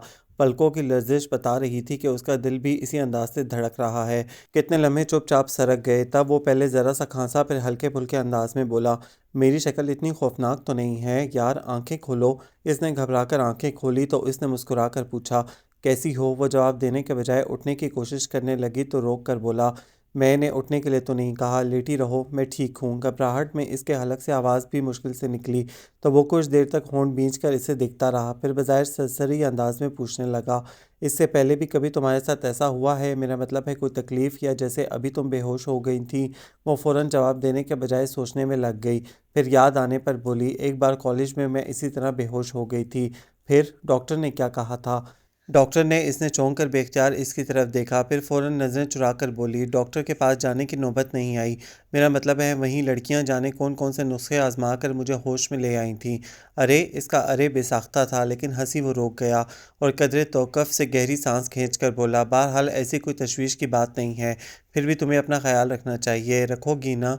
जी। वो हैरान होकर देखने लगी कि वो शख्स जो इससे नाला था, जाने किस बिना पर उसे अपना ख्याल रखने को कह रहा था। इतनी मायूस क्यों हो तुम? वो इसकी हैरान आंखों में देखकर कहने लगा, ज़िंदगी में अगर कोई कमी है तो इसे खुद पर तारी मत करो। क्या तुमने ऐसे लोगों को नहीं देखा जिनके पास कुछ भी नहीं होता, ना घर, ना माँ बाप, ना कोई और अपना? इस लिहाज से तो तुम खुशकिस्मत हो, इतने बहुत सारे लोग तुम्हारे अपने हैं और तुमसे बहुत मोहब्बत करते हैं। क्या इतनी सारी मोहब्बतों के दरमियान भी तुम अपने आप को तन्हा महसूस करती हो? नहीं रोशना, ये ज़्यादती है और मोहब्बतों की तौहीन भी। कुछ देर खामोश रहने के बाद फिर कहने लगा, तुम अंदाज़ा नहीं कर सकती कि दादी तुम्हारे लिए कितनी परेशान हैं। इस वक्त से जाए-नमाज़ पर बैठी तुम्हारे लिए दुआएं मांग रही हैं। अभी जब मैंने फ़ोन पर बताया कि तुम ठीक हो, तब उनकी जान में जान आई है। बाकी सब लोग भी इसी तरह परेशान हैं। और इतने लोगों में अगर कोई एक शख्स तुम्हारा ख्याल नहीं करता तो तुम्हें इसकी परवाह नहीं करनी चाहिए। बेवकूफ़ लड़की, खुश रहना सीखो, बजाय नामुनासिब रवैयों का रोक पालने के मोहब्बतों की ठंडी मीठी छाया में खुशी के गीत गाओ। तुम्हारी उम्र की लड़कियां हंसती खिलखिलाती अच्छी लगती हैं। इधर मेरी तरफ देखो। और वो कहाँ इसकी तरफ देख सकती थी। ऐसे नर्म सबक लहजे ने आंखें जो गिली कर दी थीं। पलके झपकने पर भी मतला साफ नहीं हुआ तो वो चेहरा दूसरी तरफ मोड़ गई और वो इसकी कैफियत बहुत अच्छी तरह समझ रहा था। जब ही टोका नहीं ना इसरार किया। शाम में वो घर आई तो सबको अपने लिए परेशान देखकर पहली बार एहसास हुआ कि वो इतनी गैर अहम नहीं है जितना वो खुद को समझती रही है। दादी के अलावा चचा चची, ताया ताई, समरा, अशो और इसके अपने बहन भाई, अब्बू जी और बज़ाहिर तो तायरा बेगम ने भी अहवाल पूछने के साथ तशवीश का इजहार किया, लेकिन हालात ने उसे बहुत कम उम्री ही में रवैयों की पहचान करा दी थी। बहरहाल अली की बात पर अमल करते हुए ज़िंदगी में पहली बार तायरा बेगम की बनावट और अब्बू जी की सर्दमेहरी को महसूस करने के बजाय वो उन मोहब्बतों की तरफ देख रही थी जिनमें कोई गर्ज नहीं थी। फिर रात में सब कज़न्स महज इसकी दिलजोई की खातिर कितनी देर तक दादी के कमरे में महफिल जमाए बैठे रहे। दादी को नींद आ रही थी लेकिन कोई इन्हें भी नहीं सोने दे रहा था। भाई अब सब खामोश हो जाएं, दादी गाना सुनाएंगी। अशु ने नया शोशा छोड़ा और दादी मेरी तरह इस पर बिगड़ने लगी। दिमाग ख़राब है तुम्हारा? अब इस बुढ़ापे में मुझसे गाना गवाओगे? चलो निकलो सब यहाँ से। ऐसे नहीं दादी, पहले गाना। सब पीछे पड़ गए और इतनी आवाज़ों में दादी की आवाज़ दब कर रह गई। एक एक की शक्ल देखने लगी तो अशु आह भरकर बोला, हाय काश इस मौके पर दादा होते तो चुपके से दादी को कंधा मारकर कहते, सुना दो ना। चलो कुछ देर के लिए मैं दादा बन जाता हूँ। वो अपनी जगह से छलांग लगाकर दादी के पास बैठा और इन्हें कंधा मारकर बोला, सुना दो ना, बच्चे खुश हो जाएंगे। सबके साथ इसकी हंसी भी बेसाख्ता थी और यूं के हंसते हंसते आंखों में पानी उतर आया था। दादी चप्पल उठाकर अशोक को मारने लगी और वो बड़े आराम से पिटता रहा। आखिर दादी को खुद ही हाथ रोकना पड़ा। जैसे ही उन्होंने चप्पल फेंकी, मासूम सी शक्ल बनाकर बोला, अब तो सुना दें। ईमान से अरसा हुआ कोई सुरीली आवाज़ नहीं सुनी। हाँ दादी, बस ज़रा सा गुनगुना दें। करीब बैठा अली बाकायदा इनकी टांगें दबाकर इसरार करने लगा और दादी जैसे मजबूर हो गईं। कदरे तौक़ुफ़ से हर सू खामोशी में बस एक बूढ़ी आवाज़ थी, छाप तलक सब छीन ली रे मुँह से नैना मिलाई के। शोख मुस्कुराहटों और चमकती आंखों के साथ सब ने एक दूसरे को देखा और जैसे ही दादी खामोश हुई, वाह वाह का शोर मचा। बस अब सोने दो। इतने शोर में दादी अपना सर थाम कर बैठ गईं तो सब एकदम खामोश हो गए। मेरा नहीं तो इस बच्ची का ख्याल करो, उसे भी नींद आ रही है और बैठे बैठे थक भी गई होगी। दादी ने उसका एहसास दिलाया तो सब खड़े हो गए और शब बखैर कहकर एक दूसरे को धकेलते हुए कमरे से निकलने लगे। वो दिलचस्पी से इन्हें जाते हुए देख रही थी। आखिर में अली पर नज़र पड़ी। वो बड़े आराम से खड़ा था। उसके मुतवज्जा होने पर पूछने लगा, तुमने दवा ली? हाँ गुड। लापरवाही बिल्कुल नहीं करना, वरना जानती हो मैं क्या करूँगा। वो यूं ही सवालिया नज़रों से देखने लगी। तुम्हें सचमुच उल्टा करके समंदर में फेंक आऊँगा। सचमुच? वो बिला इरादा कह गई तो वो ज़रा सा सटपटाया, फिर संभल कर कदरे रौब से बोला, सचमुच। अब सो जाओ और हाँ, अभी तुम्हें मुकम्मल आराम की ज़रूरत है और ये बात मुझे बार बार ना कहनी पड़े, समझ रही हो ना? उसने ज़रा सा इस बात में सर हिलाया तो इसने मुस्कुरा कर शब बखैर कहा और लाइट ऑफ करता हुआ कमरे से निकल गया। वो दरवाज़ा बंद करना भूल गया था और उसने भी बंद नहीं किया। सुबह उसे एहसास था कि तायरा बेगम इंतज़ार कर रही होंगी और इस वक्त वह ख़ुद को काफ़ी बेहतर महसूस कर रही थी। चाहती तो जाकर इनका हाथ बटा सकती थी, लेकिन इसे अली का ख्याल था कि अगर इसने इसे काम करते हुए देख लिया तो बहुत खफा खफा होगा और वो उसे खफा नहीं करना चाहती थी, इसलिए आराम से लेटी रही। दादी नमाज के बाद कलाम पाक पढ़ने में मसरूफ़ हो गईं और उस वक्त इन्हें देखकर इसे नानी अम्मा याद आने लगीं। शायद सारी बूढ़ी आवाज़ें एक जैसी होती हैं। माँ व साल की गर्द में अटी हुई, कमज़ोर और थकी थकी सी। दादी कलाम पाक रख कर उसके पास आईं और इस पर दम कर रही थीं कि वो आ गया। खामोशी से देखता रहा और जैसे ही दादी उसके पास से हटी, गिरबान का बटन खोलकर उनके सामने झुक गया। उन्होंने ऐसे भी फूंक मार दी, फिर अपनी जगह पर बैठते हुए पूछने लगी, तुम आज इतने सवेरे कैसे उठ गए? रोशना के लिए बरमला जवाब था। उसका दिल यकबारगी इतने ज़ोर से धड़का कि वो घबरा कर दादी को देखने लगी और दादी बड़े आराम से बोली, रात एक दो बार मैंने उठकर इसे देखा था, आराम से सोई थी और मैं इस वक्त ये देखने आया हूँ कि कहीं ये काम धंधों में तो नहीं लग गई। फिर उनके पास बैठते हुए कहने लगा, दादी डॉक्टर ने कहा है इसे बहुत आराम की ज़रूरत है और मैं तो सारा वक्त घर पर नहीं होता, लेकिन आप ख्याल रखिएगा। आराम, दवा, खुराक तीनों बातों का ख्याल रखना है आपको। और रोशना, तुमने खुद को इस चारदीवारी तक क्यों महदूद कर रखा है? क्या तुम्हारा दिल नहीं चाहता कहीं आने जाने को? कहाँ जाऊँ? और सब लोग कहाँ जाते हैं? अच्छा खैर, शाम में तैयार रहना, सब लोग क्लिफ्टन चलेंगे, ओके? इसने इस्बात में सर हिला दिया। फिर दिन में 2-3 बार तायरा बेगम उसके पास आईं। अहवाल कम पूछा, ज़्यादातर यही कहती रहीं कि तुम बिल्कुल ठीक लग रही हो और ये कि बैठे रहने से थक जाओगी, उठो चलो फिरो वगैरह वगैरह। और दादी उनका मतलब बहुत अच्छी तरह समझ रही थीं, इसलिए हर बार टोका कि नहीं, अभी इसे आराम करने दो, बहुत कमज़ोर हो गई है। बहरहाल अली अपने कहने के मुताबिक जल्दी आ गया था और क्लिफ्टन जाने के लिए बाकी सब तो खुशी से तैयार हुए, लेकिन वो डर रही थी कि इस तरह तो तायरा बेगम को मौका मिल जाएगा कि कामकाज के वक्त तबीयत ख़राब थी और घूमने के लिए अच्छी भली हो गई और इसीलिए उसने दबे लफ्ज़ों में जाने से मना किया। साथ ही कहने लगी, आप लोग चले जाए ना, मैं फिर कभी। हरगिज़ नहीं। वो इसकी पूरी बात सुने बगैर बोल पड़ा, ये सब तुम्हारे तो फैल जा रहे हैं, तुम नहीं जाओगी तो कोई नहीं जाएगा। फ़ौरन उठ जाओ, वरना अगर अली भाई का मूड बदल गया तो हमारी सारी तैयारी धरी रह जाएगी। फ़राह ने उसका हाथ पकड़कर उठा दिया तो वो सबको 10 मिनट में आने का कहकर बाहर निकल गया। मेरे खुदा, झाग उड़ाते समंदर पर नज़र पड़ते ही वो यूं मुतहय्यर हुई कि कदम बढ़ाना ही भूल गई। ताहिद नज़र जैसा आसमान वैसा ही पानी, यूं लग रहा था जैसे दूर, बहुत दूर जाकर दोनों चुपके से गले मिल रहे हों। बाकी सबके लिए कोई नई बात नहीं थी। फ़ौरन लहरों के ताक़ुब में दौड़ पड़े और वो वहीं खड़ी रह गई। चंद कदम आगे जाकर अली ने पलट कर देखा और फिर इसके पास चला आया। रुक क्यों गई, आओ ना, इसने कहा तो वो खोए खोए लहजे में बोली, मैंने पहले कभी इतना खूबसूरत मंजर नहीं देखा, बल्कि मेरा ख्याल था कि दुनिया में कहीं कोई खूबसूरती है ही नहीं। अगर कोई खूबसूरती नहीं होती तो लोग जीने की आरजू भी ना करते। जी? वो चौंकी और ख़ुद को इसके साथ तन्हा पाकर घबरा कर पूछा, बाकी सब लोग कहाँ गए? पानी में। आओ तुम भी चलो। नहीं, मुझे डर। मैं हूँ ना तुम्हारे साथ, आओ, उसने नरमी से टोक कर कहा और ऐसी ही नरमी से इसका हाथ थाम लिया। धीरे धीरे उसके साथ कदम बढ़ाते हुए अचानक ही जाने कैसी अनहोनी ख्वाहिशों ने दिल का दामन थाम लिया। वक्त का थम जाना अगर मुमकिन नहीं था तो ऐसा तो हो सकता था कि वो यूं ही उसका हाथ थामे वक्त के धारे पर बहती चली जाए। अच्छा लग रहा है ना? वो पानियों पर जमी इसकी नज़रों से यही समझा कि वो मंजर की दिलकशी में खोई है और इसी के मुतालिक उसने कहा तो वो ज़ेर लब मुस्कुरा कर बोली, हाँ, और मेरा दिल चाह रहा है मैं यूं ही चलती चली जाऊं इस किनारे तक, फिर इससे भी आगे। थक जाओगी? वो ज़रा सा हंस कर बोला, नहीं, मैं कभी नहीं थकूंगी, आप जो मेरे साथ हैं। शायद इसे खुद पता नहीं था वो क्या कह रही थी। मैं वो ठिठक कर रुक गया और बिल्कुल गैर महसूस तरीके से उसका हाथ छोड़कर ज़रा फासले पर जा खड़ा हुआ और अशु को पुकारने लगा। इसकी पुकार पर सब चले आए तो वो कुछ खफा होकर बोला, तुम लोग तो कहीं भी जाकर पागल हो जाते हो, क्या पहले कभी नहीं आए यहाँ? क्या करें अली भाई, पानी देखकर रहा नहीं जाता। इरम ने मासूम सी शक्ल बनाकर कहा तो अशु इसकी तायद करते हुए बोला, बिल्कुल, फ़ौरन डूब मरने को दिल चाहता है तो किसने मना किया है, जाओ। फ़राह ने कहा तो वो दहल कर बोली, हाय नहीं। सब बेसाख्ता हंसे तो वह खजल सी होकर फ़राह को घूरने लगी। फिर वापसी में रात हो गई और गो के वो बहुत चली थी, फिर भी थकन का एहसास नहीं था, बल्कि काफ़ी फ्रेश हो गई थी। यूं ही मगन सी दादी के कमरे में आई तो अबू जी वहीं मौजूद थे। उसने संभल कर सलाम किया तो जवाब देने के साथ ही कहने लगे, तुम्हारी तबीयत ठीक नहीं थी, फिर तुम्हें क्या ज़रूरत थी बाहर जाने की?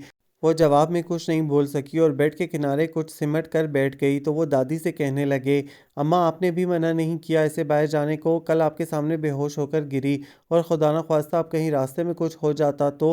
अकेली तो नहीं थी, माशाल्लाह सब साथ थे। दादी ने उल्टा इन्हें टोक दिया, और तुम कौन सा इसका ख्याल रखते हो? जब से आई है कभी पास बिठाकर इसका हाल अहवाल पूछा? और वो तुम्हारी बेगम साहिबा, इसे तो जैसे मुफ्त की नौकरानी हाथ आ गई है। ना मियाँ, ऐसी नाइंसाफ़ी यहाँ नहीं चलेगी। क्या कह रही हैं अम्मा? ठीक कह रही हूँ और तुम्हें इसकी फ़िक्र करने की ज़रूरत नहीं है। मैंने बुलाया है इसे और मैं ही इसके अच्छे बुरे की ज़िम्मेदार हूँ। आपके होते मुझे वाक़ई फ़िक्र करने की ज़रूरत नहीं है अम्मा, लेकिन बस ज़्यादा बोलने की ज़रूरत नहीं है। मैं जानती हूँ तुम्हारे मुँह में तायरा की ज़ुबान है। दादी की साफ़ गोई पर वो सटपटा गए, फ़ौरन उठते हुए बोले, ठीक है आप जानें, मैं अब किसी मामले में नहीं बोलूँगा। इसके साथ ही वो कमरे से निकल गए तो वो जो ख़ाइफ़ सी हो रही थी, उठकर दादी के पास आ बैठी और उनके गले में बाजू डालते हुए बोली, दादी अब्बू जी ठीक कह रहे थे, मुझे नहीं जाना चाहिए था। क्यों नहीं जाना चाहिए था? हर वक्त घर में बंद रहती हो, अभी देखो तो कैसी रौनक आ गई है चेहरे पर। लेकिन अब्बू जी तो नाराज़ हो रहे हैं ना, बस मैं आइंदा कहीं नहीं जाऊंगी। इसने कहा तो दादी उसे देखकर रह गईं, क्योंकि वो इसे बाप से मुतनफ़िर नहीं करना चाहती थीं। और फिर जाते वक्त ने कैसी करवट बदली थी कि वजह से ज़िंदगी में कोई कशिश नज़र नहीं आती थी, इसे ज़िंदगी से प्यार होने लगा था। गो के कायनात का निज़ाम नहीं बदला था, सूरज उसी तरह निकलता, शाम उसी तरह ढलती, लेकिन अब वो इस सारे निज़ाम को महसूस करने लगी थी, वो भी खुशगवार एहसासात के साथ। सुबह नमाज के बाद जब वो बाएं बाग की तरफ खुलने वाली खिड़की खोलती तो परिंदों की चहचहाहट और फूल खिलने की आहटों के साथ उसके होंठों की कलियां भी चटकने लगतीं। फिर जब तक बुआ इसके और दादी के लिए नाश्ता लेकर ना आ जाती वो वहीं खड़ी रहती थी। एक तो समय सुहाने, दूसरे आंखों में सजने वाले सपने भी ऐसे ही थे जो इसे गर्दोपेश से बेगाना कर देते। भला इसने कब सोचा था कि इसकी बेआबोगया ज़िंदगी में कोई यूं बहारों के संदेशे लेकर आएगा। किसी किसी वक्त तो इसे हकीकत पर ख्वाब का गुमान होने लगता, तब वो पलकें झपक झपक कर अली को देखती। ऐसे में इसका दिल बड़ी ज़ोर ज़ोर से धड़कता था और अली जाने क्या समझता, फ़ौरन इसका हाथ थामकर तशवीश से पूछता, रोशना तुम ठीक तो हो? और वो एकदम शांत हो जाती कि उसके हाथ का लम्स, इसकी आवाज़ इसके होने का यकीन जो दिला देती थी। फिर जब वो दादी के साथ नाश्ता करके फ़ारिग होती तो इसके कुछ देर बाद अली ऑफिस जाने के लिए उतरता और दादी को सलाम करने इनके कमरे में आता तो इससे कुछ बातें ज़रूर कहता, कभी रौब से और कभी प्यार से। दवा ज़रूर लेना, काम करना चाहो तो तायरा चच्ची का हाथ बटा सकती हो, लेकिन इस तरह नहीं कि सारा दिन कोल्हू के बैल की तरह जती रहो। बस हल्के फुल्के काम कर लेना, दोपहर में आराम ज़रूरी है। नींद ना आए तो फ़रा के साथ गपशप लगा सकती हो, और अगर कहीं जाने को दिल चाहे तो समरा से कहना, शॉपिंग करने में वो मास्टर है, वगैरह वगैरह। और वो इसकी हर बात पर धीरे धीरे सर हिलाती और जैसे ही वो खुदा हाफिज़ कहकर जाने लगता बेख्तियार पूछती, आप कब आएंगे? शाम से पहले। हर बार इसका यही जवाब होता और गो के वो पहले से बहुत बेहतर नज़र आती, बल्कि ख़ुद अपने आप को भी वो बेहतर महसूस करती थी और इसके ख़्याल में अब इसे दवा वगैरह की ज़रूरत नहीं थी। लेकिन अली को जाने क्यों वो अभी ठीक नज़र नहीं आती थी, ख़ुसूसन दवा के मामले में वो बहुत ताकीद और कुछ सख्ती भी कर जाता था। फिर तलाफ़ी के तौर पर इसे कहीं घुमाने ले जाता। हालांकि अब वो इसके सख्त रवैये का बुरा नहीं मानती थी, बल्कि इसमें भी इसे अपनाइयत का एहसास होता था और किसी किसी वक्त हैरत के साथ एक खुशगवार सा एहसास जागता जब वो इसे अपने लिए इतना परेशान देखती। बहरहाल तायरा बेगम ने इब्तदाई चंद दिनों के बाद इसे इसके हाल पर छोड़ दिया था, यानी अगर वो इस तरफ आकर काम काज में उनका हाथ बटा देती तब भी खामोश रहती, और अगर वो नहीं आती थी तो भी टोकती नहीं थी, क्योंकि इस घर में दादी की बात मानी जाती थी और उन्होंने तायरा बेगम से कह दिया था कि वो अपने घर का निज़ाम इस तरह चलाएं जैसे रुशना के आने से पहले चलता था। बाकी रुशना को खुद एहसास है, उसे कुछ कहने की ज़रूरत नहीं है। और वाकई इसे कुछ कहने की ज़रूरत नहीं थी, क्योंकि वो तो फारिग बैठना जानती ही नहीं थी। इसलिए अली के मना करने के बावजूद वो दोपहर का खाना बना देती थी। फिर इधर अगर फ़रा के साथ होती या ऊपर समरा के पास तो जो काम वो कर रही होती ये भी उनके साथ शामिल हो जाती। यूं वो सबके करीब भी हो गई थी और जो शुरू में कुछ झिझक सी थी वो भी नहीं रही थी। दोपहर खाने के बाद उसका ज़्यादा वक्त फ़रा के साथ गुजरता, क्योंकि उसे भी इस वक्त सोने की आदत नहीं थी। फिर सारी दोपहर वो या तो कोई मूवी देखती या हल्का फुल्का म्यूज़िक और ना ख़त्म होने वाली बातें। और अब तो वो भी काफ़ी बोलने लगी थी, वो सारी बातें जो वो अक्सर तन्हाई में सोचा करती थी। पता है फ़रा, कभी कभी मैं सोचती थी कि पता नहीं ददियाल में कोई मुझे जानता भी होगा कि नहीं, और ज़्यादा ख्याल यही था कि किसी को मेरा पता नहीं होगा। उसने कहा तो फ़रा साफगोई से बोली, बचपन के ज़माने बल्कि उसके बाद लड़कपन को भी शामिल कर लो, यानी उस वक्त तक वाकई हमें पता नहीं था, और अगर दादी जिक्र करती भी थी तो समझो हमने ध्यान नहीं दिया। फिर जब पता चला तो जाहिर है एक फितरी तजस्सुस था। कैसा तजस्सुस? तुम्हें देखने का, तुमसे मिलने का, तुम कैसी हो, कहाँ हो, वगैरह वगैरह। फरहान ने रवानी से बोलते हुए उसे देखा, फिर पूछने लगी, तुम्हें यहाँ आकर कैसा लगा? बहुत अच्छा, और मुझे अफसोस होता है कि मैं शुरू से यहाँ क्यों नहीं थी। काश अब्बू जी मुझे वहाँ ना छोड़ते। आखिर में वो बिला इरादा कह गई तो फ़रा कुछ देर तक इसे देखती रही। फिर कहने लगी, हाँ तुम्हारे साथ वाकई ज़्यादती हुई है। मोहसिन चचा को तुम्हें खुद से अलग नहीं करना चाहिए था। ज़्यादतियाँ तो वाकई बहुत हुई हैं, लेकिन यहाँ आकर मैं सब भूल गई हूँ, और जो नहीं भूली वो भी भूल जाना चाहती हूँ। वो बेड की पट्टी पर सर रखते हुए बोली। इसकी आंखों में गुजरे माह साल की परछाइयाँ उतर रही थीं और कुछ आवाज़ों की बाज़गश्त। माँ मर गई, बाप तो जिंदा है, फिर हमारे दर पर क्यों पड़ी हुई है, और अब ये हमारी औलाद पर डोरे डाल रही है। इसकी आंखों में पानी उतर आया तो पलके झपकते हुए कहने लगी, तुम सबकी मोहब्बतों ने मुझे बहुत सहारा दिया है, वरना मैं तो खुद को बहुत तन्हा महसूस करती थी। क्या अपनी नानी अम्मा के साथ तुम अकेली रहती थीं? फरहा ने जाने क्या समझकर पूछा। नहीं, और लोग भी थे, मामू जी, मोमानी जी, अंबर, नौरीन और खुरम। फिर कुछ रुक कर बोली, वो लोग भी मेरा ख्याल करते थे, लेकिन क्या? उसके खामोश होने पर फरहान ने टोका तो वो मुस्कुरा कर बोली, बस मैं यहाँ आकर ज़्यादा खुश हूँ। इसकी वजह पता है क्या है? इसने सवालिया नज़रों से इसे देखा तो फरहा इतरा कर बोली, हम खुश रहना और खुश रखना जानते हैं। हाँ, शायद यही वजह है। शायद नहीं, यकीनन। और पता है, अली भाई को तो उतरी हुई रंजीदा शक्लें बिल्कुल अच्छी नहीं लगती। कहते हैं हंसते मुस्कुराते चेहरे ज़िंदगी का पता देते हैं, और अगर उनके इख्तियार में हो तो फरहा बोले जा रही थी, और उसकी धड़कनों ने अचानक कोई खूबसूरत राग छेड़ दिया था। वो इसे सुनने में लग गई। कुछ देर बाद फरहा ने इसका कंधा हिलाकर टोका, हैं ये तुम कहाँ खो गई? उसने चौंक कर पलकें उठाईं तो उसकी आंखों में उतरी धनक देखकर फरहा पहले ठिठकी, फिर मायने खेज मुस्कुराहट के साथ कहने लगी, कमाल चीज़ हो, यानी हमें खबर ही नहीं होने दी और चुपके ही चुपके सारे मराहिल तय कर लिए। क्या मतलब? वो बुरी तरह सटपटाई। बस ज़्यादा अनजान बनने की ज़रूरत नहीं है, जल्दी से बताओ कौन है जिसने तुम्हारी उदास आंखों को मुस्कुराना सिखा दिया है? फरहा ने कदरे रौब से पूछा तो वो मुस्कुरा कर बोली, वही जिसे हंसते मुस्कुराते चेहरे अच्छे लगते हैं। फरहा कुछ ठिठक कर बगौर इसे देखने लगी, फिर उलझ कर पूछा, कौन? अली भाई। इसने ऐसी ही खूबसूरत मुस्कुराहट के साथ इस्बात में सर हिलाया तो जाने क्यों फरहा खामोश सी हो गई, लेकिन फिर इस ख्याल से कि कहीं वो महसूस न करे, बज़ाहिर मुस्कुराकर छेड़ने के अंदाज में पूछने लगी, कब शुरू हुआ ये सिलसिला? और वो घुटनों पर ठोड़ी ठिकाकर बोली, पता नहीं, मुझे तो जब पता चला जब मैं बहुत दूर निकल चुकी थी, और अब तो अनजाने में भी कोई अंदेशा सर उठाता है तो मेरी सांसें रुकने लगती हैं। सच फरहा, मैं सब सह सकती हूँ, लेकिन अली से दूरी का तस्वर ही सुहाने रूह है। और अली भाई, मेरा मतलब है, उन्होंने एतराफ़ किया तुमसे? फरहा ने कुछ रुक कर पूछा। जज्बों की अपनी ज़ुबान होती है, वो एतराफ़ करें ना करें, लेकिन मैं जानती हूँ उनकी मोहब्बतों ने ही तो मेरे अंदर जीने की उमंग पैदा की है, वरना तुमने देखा नहीं था मैं कितनी मायूस और पसमर्दा सी नज़र आती थी। फरहा ने यूं ही इस्बात में सर हिलाया, फिर उससे नज़रें चुरा कर दूसरी तरफ देखने लगी थी। शाम में वो हुमा को पढ़ा रही थी जब अशु ने आकर बताया कि नवाब शाह से खुर्रम आया है। वो बेख्तियार उठकर भागी आई। नानी अम्मा के घर में उनके बाद एक वही तो था जो उसका ख्याल करता था, और उसे एहसास था कि उसके साथ अच्छा सलूक नहीं हो रहा। जब ही तो कहता था कि मैं सबसे पहले एक घर लूँगा जिसमें मैं और रुशना जी रहेंगे। खुर्रम दादी के पास वो सर झुकाए बैठा था। उसकी खुनकती आवाज़ पर चौंक कर देखा और फ़ौरन खड़ा हो गया तो वो बढ़कर इसके कंधे से जा लगी। कैसे हो नानी अम्मा, कैसी हैं? मुझे याद तो करती होंगी। तुम कितना याद करती हो? वो इसकी खनकती आवाज़ और चमकते चेहरे को देखकर गोया बहुत मुतमईन हो गया और बैठते हुए पूछा, मैं तो बहुत याद करती हूँ। तुम नानी अम्मा का बताओ ना, कैसी हैं?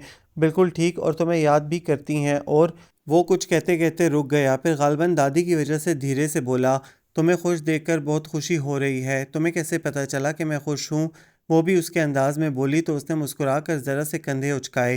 तभी दादी इससे कहने लगी, बेटा भाई इतनी दूर से आया है, उससे चाय पानी का पूछो, तुम तो बातों में लग गई। नहीं, किसी तकल्लुफ़ की ज़रूरत नहीं है। वो इसे उठने से रोक कर बोला, इस वक्त यूं भी मैं जल्दी में हूँ, फिर आऊँगा, और मैं तो तुम्हें जैसे जाने दूंगी, बैठो आराम से। वो हाथ छुड़ाकर बुआ को चाय का कहने चली गई। वापस आई तो इससे अंबर, नौरीन और मोमानी जी का हाल अहवाल पूछने लगी। उसने बताया अंबर की शादी तय हो गई है और उसका ससुराल यहीं कराची में है, तो वो खुश होकर बोली, फिर तो तुम्हारा आना जाना रहेगा। हाँ, और मेरा अपना इरादा भी बीकॉम के बाद यहीं आने का है। एमकॉम करूँगा, इसके बाद अल्लाह चाहेगा तो जॉब भी मिल जाएगी, इंशाल्लाह ज़रूर मिल जाएगी, उसने खलूस से कहा। फिर चाय के दौरान वो इससे ऐसी ही बातें करती रही, और जब वो जाने लगा तो दोबारा आने की बार बार ताकीद, और नानी अम्मा के लिए अपनी तरफ से ढेरों तसल्लियाँ कि मैं बहुत खुश हूँ, वो बिल्कुल मेरी फ़िक्र ना करें, वगैरह वगैरह। यूं ही कितने दिन गुजर गए। उस वक्त वो मगरिब की नमाज से फ़ारिग हुई तो फ़रा के साथ रमज़ानुल मुबारक का चाँद देखने ऊपर चली आई। समरा पहले ही मुंडेर के पास खड़ी थी। वो इसके करीब आकर पूछने लगी, नज़र आया चाँद? नहीं, और इतने बादलों में नज़र आने की कोई उम्मीद भी नहीं है। समरा ने गहरे बादलों की तरफ इशारा करते हुए कहा। फिर फरा को मुखातिब करके कहने लगी, पता नहीं सादिया कब आएगी। हमें शॉपिंग कर लेनी चाहिए वरना रमज़ान में मुश्किल हो जाएगी। अब क्या, आज नहीं तो कल तो चांद यकीनी नज़र आएगा। फिर 2-4 दिन और देख लेते हैं, सादिया को आ जाए तो साथ चलेंगे। पिछला सारा महीना भी तुमने इसके इंतज़ार में गुजार दिया। अब तक हम कम से कम शॉपिंग से तो फारिग हो चुके होते, फिर इत्मीनान से सिलाई कढ़ाई होती रहती। वैसे कब आने को कहा है उसने, आखिर में सिमरा ने पूछा तो फरा कंधे उचकाते हुए बोली, पता नहीं क्या इरादा है इसका। फ़ोन पर तो हर बार यही कहती है कि बस आ रही हूँ। इस बार कुछ ज़्यादा अरसा नहीं रह गई वहाँ। लगता है कोयटा की आबो हवा कुछ ज़्यादा रास आ गई है उसे। 5-6 महीने हो ही गए हैं या शायद इससे ज़्यादा। असल में वहाँ गुल चेहरा के साथ उसने किसी इंस्टीट्यूट में दाखिला ले लिया था और जाहिर है जो भी कोर्स कर रही होगी मुकम्मल करके ही आएगी। वो बहुत खामोशी से उन दोनों की बातें सुन रही थी, क्योंकि उसने अभी सादिया को नहीं देखा था, इसलिए उनकी बातों में शरीक नहीं हो रही थी। तभी अपने पीछे अली की आवाज़ सुनकर वो इसकी तरफ घूम गई और वो बारी बारी सबको देखकर बोला, तुम तीनों कहीं बैठकर बातें नहीं कर सकती? हम चांद देख रहे थे, फरा ने कहा तो इसने एक नज़र दूर उफक पर डाली, फिर मुस्कुराकर बोला, तुम्हें इतना बड़ा चांद नज़र नहीं आ रहा? उसका इशारा अपनी तरफ था। फरा कुछ हंसते हुए बोली, इतने बड़े चांद को देखकर हम रोज़ा नहीं रख सकते। अरे तो क्या रमज़ान का चांद हो गया? लेकिन अभी पिछले ही महीने तो रमज़ान गया है, उसने हैरत के मुजाहरे के साथ कहा। तो फरा और समरा बेसाख्ता हंसी, क्योंकि इन्हें पता था कि वो रोज़े रखने का कितना चोर है। तब वो इससे पूछने लगा, क्यों रुशना, क्या अभी पिछले महीने रमज़ान नहीं गया? उसने मुस्कुराकर इस्बात में सर हिलाया और किसी खुशगवार एहसास में घिर कर आसमान पर तैरते बादलों को देखने लगी। धीरे धीरे अंधेरा फैल रहा था और ऐसे ही खुनकी बढ़ती जा रही थी। अंदर चलो रुशना, तुमने कोई गर्म कपड़ा भी नहीं पहना। उसने टोका तो वो ठंडी दीवार पर कोनियाँ टिकाते हुए बोली, सर्दी तो नहीं है? तुम्हें महसूस नहीं हो रही? शायद दवाओं का असर है, पाबंदी से ले रही हो ना? वो इससे कदरे फासले पर दीवार से टेक लगाते हुए पूछने लगा। हाँ लेकिन अब तो मैं बिल्कुल ठीक हूँ। फिर क्यों दवा पर इतना इसरार करते हैं? जिस दिन मुझे ठीक नज़र आओगी इस दिन सारी दवाएं बंद। अभी क्या मैं आपको बीमार नज़र आती हूँ? वो सादा से अंदाज में सवालिया नज़रों से उससे देखने लगी। बीमार तो नहीं लेकिन ठीक भी नहीं लगती। खैर कल चलेंगे डॉक्टर के पास, तुम तैयार रहना, मैं 4 बजे तक आ जाऊँगा, ओके? वो अपनी बात कहकर लंबे लंबे डग भरता अंदर चला गया और वो हैरान सी उसके पीछे देखती रह गई। अगले रोज़ वो अपने कहने के मुताबिक 4 बजे से पहले ही आ गया और वो उस वक्त तैयार नहीं हुई थी, बल्कि उसे याद ही नहीं था। इत्मीनान से दादी के पास बैठी सैरो अफ्तार की तैयारी की बाबत पूछ रही थी, क्योंकि आज चांद यकीनी था और वो इसकी लापरवाही पर बिगड़ गया। मैंने तुमसे कहा नहीं था कि आज डॉक्टर के पास चलना है? वो घबरा कर खड़ी हो गई, क्योंकि उसके गुस्से से बहुत खौफ रहती थी। फिर जल्दी से अलमारी में से कपड़े निकालकर वॉशरूम में चली गई। कुछ देर बाद निकली तो वो दादी के पास बैठा सरगोशियों में जाने क्या बातें कर रहा था। उसे देखते ही खड़ा हो गया तो वो दादी से पूछने लगी, जाऊं दादी? हाँ जाओ बेटा, दादी ने कहा तो वो उसके पीछे बाहर निकल आई। कुछ डरी डरी सी थी कि वो उसे मज़ीद सख्त सख्त कहेगा, लेकिन वो कुछ नहीं बोला। कितनी देर तक उसे कनखियों से देखती रही। उसके चेहरे पर खफगी नहीं थी, फिर भी कुछ रूठा रूठा लग रहा था और वो उसका रूठना भी कहाँ बर्दाश्त कर सकती थी। बस रोने लगी। हाय, वो एकदम गाड़ी को ब्रेक लगाकर उसे देखने लगा। क्या हुआ है तुम्हें? क्यों रो रही हो रुशना? इधर देखो मेरी तरफ। आप, वो हथेलियों से आंखें रगड़ते हुए इसी कदर कह सकी। हाँ कहो क्या बात है? उसने हद दर्जा नर्म लहजा इख्तियार किया तो वो भीगी आंखों से उसे देखकर बोली, मैं मर जाऊंगी अली अगर आप मुझसे खफा हुए तो। और वो अपनी जगह सुन हो गया, क्योंकि नादान नहीं था। इसकी आंखों में अनगिनत जज्बों की परछाइयां देख रहा था। मैं तुमसे खफा नहीं हूँ। कितनी देर बाद बमुश्किल संभल कर इसी कदर कह सका। फिर गाड़ी स्टार्ट करके फुल स्पीड पर छोड़ दी। फिर चेकअप के दौरान वो बार बार डॉक्टर से एक ही बात कहती रही कि मैं अब बिल्कुल ठीक हूँ, मुझे किसी दवा की ज़रूरत नहीं। बस किसी वक्त खसूसन जब पेट खाली हो तो उबकाई सी आती है।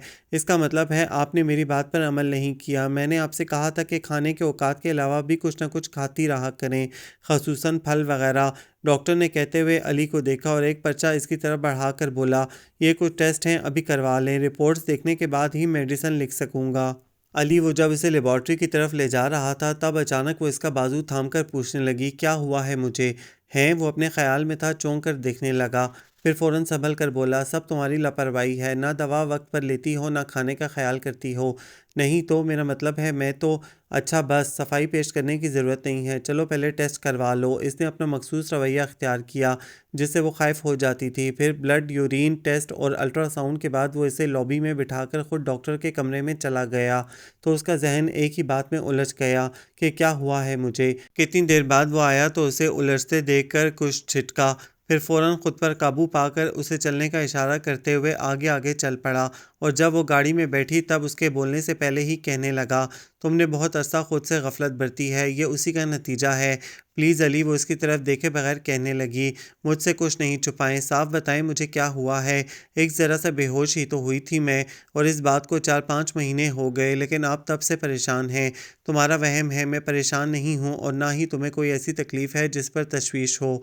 उसने मोड़ काटते हुए सरसरी अंदाज में कहा तो वो लच कर बोली, फिर आप मुझे क्यों हर 15 दिन बाद चेकअप के लिए ले आते हैं? दवाएं भी मुसलसल इस्तेमाल कर रही हूँ, अगर मैं ठीक हूँ तो ख़त्म करें ये सिलसिला। अभी नहीं, मेरा मतलब है अभी तुम कमज़ोर नज़र आती हो, जबकि मैं तुम्हें बहुत फ्रेश देखना चाहता हूँ, फराज समरा की तरह, और जैसे इरम और हुमा है। क्या मैं इनकी तरह नहीं हूँ? हो तो, लेकिन खैर छोड़ो, ये बताओ क्या खाओगी? कुछ नहीं, वो इसके बहलाने के अंदाज पर कुछ रूठ कर शीशे से बाहर देखने लगी, तो इसने भी खामोशी इख्तियार कर ली और जब घर के सामने गाड़ी रोकी तब पूछने लगा, खफा हो? नहीं, वो जाने क्यों आज़र्दियों में घर गई थी। इसके इतने अपनाइयत से पूछने पर पलकें नम कर बैठी और इससे पहले कि वो टोकता फ़ौरन उतर कर अंदर चली आई। बरामदे में फ़रा और समरा के साथ यकीनन सादिया थी, जिसे उसने पहले नहीं देखा था, लेकिन फ़रा से मुशाबहत की बिना पर पहचान गई थी। जब ही आगे आकर सलाम करने के साथ ही पूछने लगी, आप कब आईं? तुम रोशना? सादिया ने इश्तियाक ज़ाहिर किया, फिर उसे गले लगाते हुए बोली, भाई इस वक्त से तुम्हारा जिक्र सुन रही हूँ, बहुत खुशी हुई तुमसे मिलकर, मुझे भी आपका बहुत इंतज़ार था। अच्छा? सादिया खुशदिली से हंसी, लेकिन जैसे ही अली पर नज़र पड़ी होंठ पीच कर दूसरी तरफ देखने लगी। उसके बावजूद वो इसके सामने आकर बोला, अस्सलाम वालेकुम। जवाब देने के बजाय सादिया ने रुख मोड़ लिया तो उसके कंधे पर हाथ मारकर बोला, जवाब तो दे दो, 10 नेकियों का सवाब मिलेगा। फ़रा, इससे कहो मुझसे कलाम न करे। सादिया ने बराह रास्त उससे मुखातिब करने के बजाय फ़रा से कहा, तो वो भी उसी के अंदाज में बोला, फ़रा इससे कहो मुझे इससे कलाम करने का कोई शौक़ नहीं। इसके साथ ही वो तेज़ कदमों से आगे बढ़ा और सीढ़ियाँ फलंगता हुआ ऊपर चला गया। तो सादिया भी हूँ के अंदाज में सर झटकते हुए अपने कमरे की तरफ बढ़ गई और वो जो इस सूरत हाल से कुछ परेशान सी हो गई थी, फ़रा का बाजू थाम कर सहमी हुई आवाज़ में पूछने लगी, क्या हुआ है? अरे, फ़रा के साथ समरा भी उसे देखकर हंस पड़ी, फिर उसे मुक्के मारते हुए बोली, तुम क्यों परेशान हो गई? ये दोनों तो जब तक लड़ेंगे नहीं इनका खाना हजम नहीं होगा, लेकिन अभी तो कोई ऐसी बात नहीं हुई थी। अभी? अरे, हमें तो कभी भी कोई ऐसी बात नज़र नहीं आई, फिर भी दोनों को लड़ते हुए देखते हैं। खैर, धीरे धीरे तुम भी आदी हो जाओगी। समरा ने कहा तो वो कुछ देर तक उसे देखती रही, फिर दादी के पास चली आई। कुछ देर बाद ही रमज़ानुल मुबारक का चांद देखकर सब एक दूसरे को मुबारकबाद देते हुए दादी को सलाम करने उनके कमरे में जमा हो गए। सबके सलाम के जवाब में दादी ने झोली फैलाकर सबको ढेरों दुआएं दी, फिर बैठने का इशारा करते हुए कहने लगी, देखो अभी तुम सब यहाँ से निकलोगे तो मेरे बेटे और बहुएं आ जाएंगी और आज मुझे उनसे तुम लोगों की शादियों की बात करनी है। सच दादी, ईमान से कितनी अच्छी हैं आप। अशो नारा लगाकर उठा और दादी का मुंह चूम लिया तो वो इसे घूरते हुए बोली, तुम्हारी बारी अभी नहीं आई। फिर फ़ौरन अली को मुखातिब करके कहने लगी, अली तुम हमेशा मुझे चक्कर दे जाते हो, लेकिन अब मैं तुम्हारा कोई उज़र नहीं सुनूंगी। लीजिए, मैंने कब उज़र तराशा है, आप जब चाहें मेरे सर पर सेहरा सजा दें, लेकिन पहले उससे तो पूछ लें। उसने कनखियों से सादिया को देखते हुए कहा, तो वो जो कुछ देर पहले उससे कलाम नहीं कर रही थी, अपनी बेसाख्ता मुस्कुराहट को निचला होंठ दांतों में दबाकर रोक रही थी। किससे? दादी ने पूछा तो वह सर खुजाते हुए बोला, क्या सबके सामने नाम ले दूं? यानी हमसे पर्दादारी हरगिज़ नहीं, फ़ौरन नाम बताएं। सब ने शोर मचा दिया। दादी ने बड़ी मुश्किल से सबको खामोश कराया, फिर उससे बोली, हाँ क्या कह रहे थे तुम? वो ऐसा है दादी के मान। इसकी नज़र दादी के पहलू में बैठी उस लड़की पर पड़ी जिसकी आंखों में अभी शाम ही में इसने अनगिनत जज्बों की परछाइयाँ देखी थीं और जो रोते हुए कह रही थी, मैं मर जाऊंगी अली अगर आप मुझसे खफा हुए तो। और उसकी हथेलियों में सचमुच पसीना आ गया। ऐसा तो कभी नहीं चाहा था उसने, अनजाने में जाने क्या हो गया था। वो इसकी झुकी पलकों तले सजे ख्वाब न सिर्फ देख रहा था बल्कि ये भी जानता था कि अगर उसे इन ख्वाबों की ताबीर न मिली तो वह सचमुच मर जाएगी। शर्माए नहीं अली भाई, बता दें, उमर ने शरारत से कहा तो सब हंसने लगे और वो घबराकर खड़ा हो गया। जाने न पाए, जाने न पाए। अहमद, नदीम, इमरान सब कोर्स में गाने लगे और दादी का अंदाज भी ऐसा ही था जैसे कह रही हूँ, पकड़ो इसे, इत्मीनान से बताऊंगा दादी। वो कहते हुए कमरे से निकल गया और एकदम खामोशी छा गई। दादी एक एक की शक्ल देख रही थी, फिर अचानक बिगड़ गईं। चलो जाओ तुम सब यहाँ से, अब मेरे बच्चों को आने दो। दादी, शादी की बात ज़रूर कीजिएगा, अशो ने जाते जाते कहा तो फ़रा उसे धकेल कर बोली, तुम्हें बहुत जल्दी है, तुम्हें नहीं है क्या? वो रुक कर शरारत से देखने लगा और उसके घुरने पर हंसते हुए आगे बढ़ गया। दादी चाहती थी कि सबसे बड़ा होने के नाते सबसे पहले अली ही की शादी हो। और घर में अगर सब लोग नहीं तो कुछ ज़रूर जानते थे कि वो और सादिया एक दूसरे को पसंद करते हैं। ख़ुसूसन फ़राह, समरा और अशरो तो उनके पल पल से आगाह थे और यही तीनों उनका फ़ैसला सुनकर सन्नाटे में आए हुए थे। जाने कब वो दादी को बताकर हमेशा की तरह खामोशी से पता नहीं कहाँ चला गया था। और अब दादी अपने बेटों और बहुओं के दरमियान बैठी कह रही थीं, अली ने रुशना के लिए हामी भरी है लेकिन शादी 1 साल बाद करने को कहा है। खैर मुझे इस पर कोई एतराज़ नहीं, अलबत्ता उसकी वजह से मैं दूसरे बच्चों को नज़रअंदाज नहीं कर सकती। अशो और फ़रा की जोड़ी अल्लाह जन्नत नसीब करे, उनके दादा मिला गए थे। समरा और अहमर का रिश्ता मैं तय करती हूँ और अगर तुम लोगों को कोई एतराज़ हो तो बता दो। आप बड़ी हैं अम्मा, हम कौन होते हैं एतराज़ करने वाले। बेटों ने यहाँ भी सादतमंदी का सबूत दिया तो दादी ने दुआएं देने के बाद ईद के चांद पर दोनों शादियां तय कर दी। और वो सब जो खिड़की से लग कर सुन रहे थे उनमें से कुछ खुशी से उछलते हुए भागे और कुछ के कदम ज़मीन ने जकड़ लिए थे। बेहद खामोश नज़रों से एक दूसरे को देखा, फिर सुस्त रवि से अंदर आए तो ऐसे ही चुपचाप बैठ गए। गालबन सब अपने अपने तौर पर यह सोचने में लगे थे कि अली ने आनन फानन रुशना से शादी का फैसला कैसे कर लिया, और अगर फैसला कर ही लिया तो फिर शादी 1 साल बाद क्यों। इलाही खैर। सादिया कमरे में आई और इन तीनों को खामोश बैठे देखकर कहने लगी, ये तुम लोग इस तरह मुंह लटकाए क्यों बैठे हो, क्या कोई मर वर गया। अल्लाह न करे, सिमरा ने दहल कर कहा। फिर पूछने लगी, तुम कहाँ थी।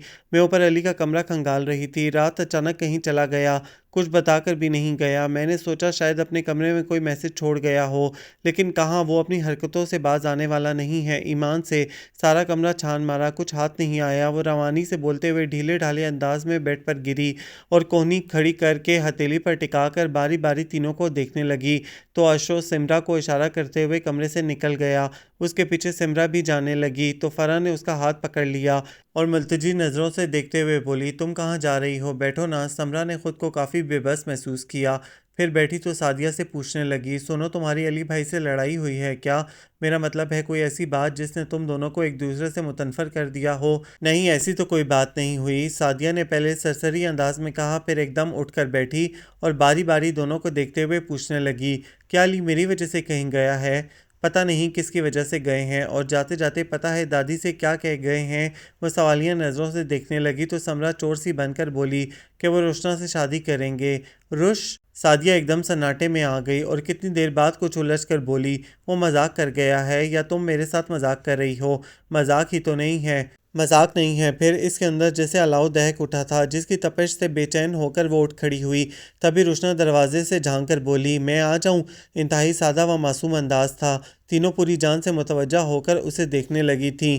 फिर फ़रा को एहसास हुआ तो मुस्कुरा कर बोली, आओ रुशना। वो तीनों के मुतवज्जा होने पर पजल सी हो गई थी। कुछ झिझकते हुए फ़रा के पास आकर बैठी तो इस तमाम अरसे में पहली बार समरा इसे कुछ इश्तियाक से देखने लगी, अपने भाई की वजह से जो उसे अपनी ज़िंदगी का साथी मुंतखब कर गया था। और उसके बरक्स सादिया का अंदाज तनकीदी और कुछ नागवारी लिए हुए था। शायद मैं मुखल हुई हूँ, वो घबरा कर बोली और उठने लगी कि फ़रा ने उसका हाथ पकड़ लिया। अरे नहीं, बल्कि मैं तो खुद अभी तुम्हें बुलाने जा रही थी, असल में हम शॉपिंग का प्रोग्राम बना रहे थे। फ़रा को बर वक्त बात सूझ गई और सादिया ने तंज अमेज़ लहजे के साथ मज़ीद इजाफा किया, डबल शॉपिंग, ईद और फिर शादियाँ। किसकी शादी हो रही है, उसने इश्तियाक से पूछा तो फ़रा ने समरा की तरफ इशारा किया। उसने समरा को देखा और उसने फ़रा की तरफ इशारा कर दिया और यूं वो उलझ कर सादिया को देखने लगी तो वो कंधे उचकाकर बोली, मेरी बहरहाल नहीं हो रही। हालांकि ख्याल ये था कि सबसे पहले मेरी होगी। इसके साथ ही वो कमरे से निकल गई तो समरा आंखों आंखों में फ़रा को जाने क्या इशारा करके सादिया के पीछे चल पड़ी। वो हैरान होकर देख रही थी, तब फ़रा ने इसका हाथ थाम लिया और इसका चेहरा अपनी तरफ मोड़ते हुए मुस्कुरा कर बोली, मुबारक हो। किस बात की, वो बिल्कुल नहीं समझी। अरे हमारे इतने अच्छे इतने प्यारे अली भाई को जीत लिया तुमने। वैसे गए कहाँ अली भाई, तुम्हें तो बता कर गए होंगे। फरहान ने शरारत से छेड़ते हुए पूछा तो वह नफ़ी में सर हिलाकर सादगी से बोली, नहीं, मुझे तो बताकर नहीं गए। क्या किसी से खफा होकर गए हैं। नहीं, वो किसी से खफा नहीं होते और पहले तो किसी को नाराज़ करते भी नहीं थे। अब पता नहीं क्या हुआ, फरा सोचते हुए बेध्यानी में कह गई और वो अभी उसकी बात समझने की कोशिश कर रही थी कि दादी का बुलावा आ गया और वो उठकर चली आई। फिर जब वो सोने के लिए लेटी तो दादी से बातें करते हुए इसने समरा की शादी का जिक्र छेड़ दिया, क्योंकि उसे ठीक से मालूम नहीं था कि ईद के बाद किसकी शादी तय पाई है। इसलिए इसने कज़न शादी का जिक्र छेड़ दिया और जब दादी फ़रा और समरा की शादी का बताने के बाद अली का बताने लगी कि वो उससे निस्बत तय करने को कह गया है, तो जहां उसे फ़रा की मुबारकबाद समझ में आई, वहां उसके दिल ने पिछले तमाम रिकॉर्ड तोड़ दिए। इतनी ज़ोर ज़ोर से धड़कने लगा था कि उसे दादी की आवाज़ भी सुनाई नहीं दे रही थी। फिर बकिया सारा रमज़ान इंतहाई अफरा तफरी में गुजरा। ईद को भूलकर सब शादियों की तैयारियों में लग गए। ऐसे में अली की गैर मौजूदगी सबको खिल रही थी। खसूसन ताया जी को इस पर बहुत गुस्सा था, क्योंकि उनकी औलादों में सिमरा और अशु की शादी थी और बाहर के काम भी अशु को करने पड़ रहे थे। बहरहाल काम की ज़्यादती के बावजूद सब लोग इंजॉय कर रहे थे, और वो जिसे अली बार बार ताकीद करता था कि उससे ज़्यादा काम नहीं करना, वो भी इनकी तमाम हिदायत भूली हुई थी। उसे ये सब बहुत अच्छा लग रहा था। कभी समरा के पास जाकर बैठती और उसके दुपट्टे वगैरह में बेल लगा देती, कभी फ़रा के साथ मसरूफ़ हो जाती। गो के वक्त गुजरने का पता नहीं चल रहा था, लेकिन उसे हर पल उसका ख्याल था, जाने इस खूबसूरत मौके को छोड़कर कहाँ चला गया था। वो कहीं भी बैठती, कोई भी काम कर रही होती, ध्यान में उसी से बातें करती। ऐसे में उसके चेहरे और उसकी आंखों में बहुत खूबसूरत रंग उतरते थे। उस वक्त वो समरा के पास बैठी उसके सूट मोमी थैलियों में पैक कर रही थी कि अशु ने उसे बुलाकर रिसीवर उसके हाथ में थमा दिया। किसका है, उसने पूछा, और जवाब में वो कंधे उचकाकर आगे बढ़ गया तो उसने हैरान होकर पहले रिसीवर को देखा, फिर कान से लगाकर हेलो कहा, तो दूसरी तरफ वो अपने मखसूस अंदाज में पूछने लगा, कैसी हो रुशना? अली हैरत के साथ वो खुशगवार एहसास में घिर गई। कहाँ हैं आप? क्या तुम्हारे पास नहीं हूँ? धीमे से लहजे में शोखी नहीं थी और जाने क्या था वो समझ नहीं सकी। कदरे रुक कर बोली, आपको पता है ईद के फ़ौरन बाद यहाँ शादी है, बल्कि शादियाँ हैं। मुझे मालूम है, और मैंने इसीलिए तुम्हें फ़ोन किया है कि अपना ख्याल रखो। ज़्यादा बाज़ारों के चक्कर लगाने की ज़रूरत नहीं है, और दवा वक्त पर ले रही हो ना? वो पूछ रहा था और इसकी आंखें नमकीन पानियों से भर गईं। कब किसी ने उसका इतना ख्याल रखा था? बमुश्किल खुद पर काबू पाकर पूछने लगी, आप कब आएंगे? तुम दीप जला रखो, मैं उनके बुझने से पहले आऊँगा, उसने कहा और सिलसिला मुनक़ता कर दिया। तो रिसीवर रखते हुए वो धीरे से मुस्कुराई थी। अचानक जितनी हलचल मची थी, इतनी ही एकदम खामोशी छा गई, क्योंकि वलीमे से अगले रोज़ दोनों जोड़े हनीमून के लिए पाकिस्तान टूर पर निकल गए थे। और शादी के हंगामों में तो उसने ध्यान नहीं दिया था, लेकिन अब महसूस कर रही थी कि सादिया उससे कुछ खिंची और कुछ मुतनफ़िस सी रहती है। यही रवैया उसका अली के साथ भी था, बल्कि उसे तो देखते ही नखूत से सर झटक कर अपने कमरे में चली जाती थी। और क्योंकि उसने अव्वल रोज़ ही इन दोनों को लड़ते देखा था, जिस पर फ़रा और समरा ने कहा था कि दोनों जब तक लड़ेंगे नहीं इनका खाना हजम नहीं होगा, इसलिए इन दोनों के माबीन लड़ाई और कशीदगी को वो कोई मायने नहीं पहना सकी। अलबत्ता अपने साथ सादिया का रवैया उसकी समझ में नहीं आ रहा था। अगर अव्वल रोज़ वो इससे इसी अंदाज में मिलती, तब तो वो सोच सकती थी कि वह ऐसी ही बददमाग व बदमिजाज है, लेकिन ऐसा नहीं था। शुरू में तो इसका रवैया फ़रा और समरा ही की तरह था, फिर अचानक पता नहीं उसे क्या हो गया था, वो सोचे बगैर नहीं रहती थी। फिर शिद्दत से महसूस भी करती कि जहाँ इतनी मोहब्बतें हैं, वहाँ वो एक उससे नफ़रत क्यों करती है। इस वक्त वो उसकी तरफ से दिल बर्दाश्ता होकर ऊपर अली के पास आई तो उससे कहने लगी, शायद सादिया जी को मेरी कोई बात बुरी लगी है, जब भी तो वो मुझसे ठीक तरह से बात नहीं करती। वो इसकी बात पर चौंका ज़रूर, लेकिन फ़ौरन कुछ नहीं कहा और कदरे तौक़ुफ़ से समझाते हुए कहने लगा, ये कायनात मुख्तलिफ़ रंगों से सजी है रुशना। जिस तरह यहाँ बसने वाले लोग रंग व नस्ल में मुख्तलिफ हैं, इसी तरह सबका मिजाज भी एक नहीं है। यहाँ तक कि जन्म देने वाली माँ भी अपने बच्चों को एक रंग में नहीं ढाल सकती। कोई नर्म खो होता है और कोई तुर्श रो होता है ना? आखिर में इसकी आंखों में देखकर मुस्कुराकर पूछा, तो वो कुछ समझकर इस बात में सर हिलाने लगी। फिर तुम क्यों इतना महसूस करती हो? सादिया के मिजाज में अगर तलखी है तो इसका ये मतलब नहीं है कि वह तुमसे नफरत करती है या उसे तुम्हारी कोई बात बुरी लगी है। बस समझ लो कि उसका मिजाज ही ऐसा है, लेकिन पहले तो वह ऐसी नहीं थी। वो कभी कभी उसे ऐसे दौरे पड़ते हैं, ठीक हो जाएगी। उसने हल्के फुल्के अंदाज में बात उड़ा दी। यूं ही कितने बहुत सारे दिन गुजर गए। अशु वगैरह हनीमून से लौटे तो घर की फिजा फिर पहले जैसी हो गई। बस इतना फ़र्क पड़ा था कि समरा नीचे और फ़रा ऊपर जा समाई थी, और उसकी ज़्यादा दोस्ती क्योंकि फ़रा से थी, इसलिए जहाँ फरागत हुई वो सीढ़ियाँ चढ़ जाती। फिर जब से अली के साथ उसकी निस्बत तय हुई थी, तब से ताई जी उस पर ज़्यादा मेहरबान हो गई थी। ना मेहरबान तो पहले भी नहीं थी, लेकिन अब मोहब्बत ज़ाहिर होती थी। अगर किसी दिन तायरा बेगम के साथ सफाई सुथराई में मसरूफ़ होकर इसे ऊपर जाने का वक्त नहीं मिलता था, तो शाम होने तक ताई जी खुद इसे बुला लेती थी। उस वक्त भी उन्होंने ही इसे बुलाया था। वो ऊपर आई तो फ़रा और अशु कहीं जाने के लिए तैयार खड़े थे। फ़राह उसे देखते ही पूछने लगी, चलोगी, हम साहिल पर जा रहे हैं। नहीं भई, मुझे हड्डी बनने का कोई शौक नहीं, वो हंसते हुए बोली। तो फ़राह ने आंखें फाड़ी, फिर अशु से कहने लगी, देखा अशर कितनी तेज़ हो गई है, तुम्हारी सोहबत का असर है। वो जल्दी से कहकर ताई जी के पास किचन में चली आई। वो कबाब बनाने के लिए कीमे में दूसरे लवाजमात मिक्स कर रही थी। लाइए ताई जी, मैं बना दूँ। इसने फ़ौरन अपनी खिदमत पेश की तो वो मुस्कुरा कर बोली, नहीं बेटा, मैं बना लूँगी, और ये मैं तुम्हारे ही लिए बना रही हूँ, अली भी शौक से खाता है।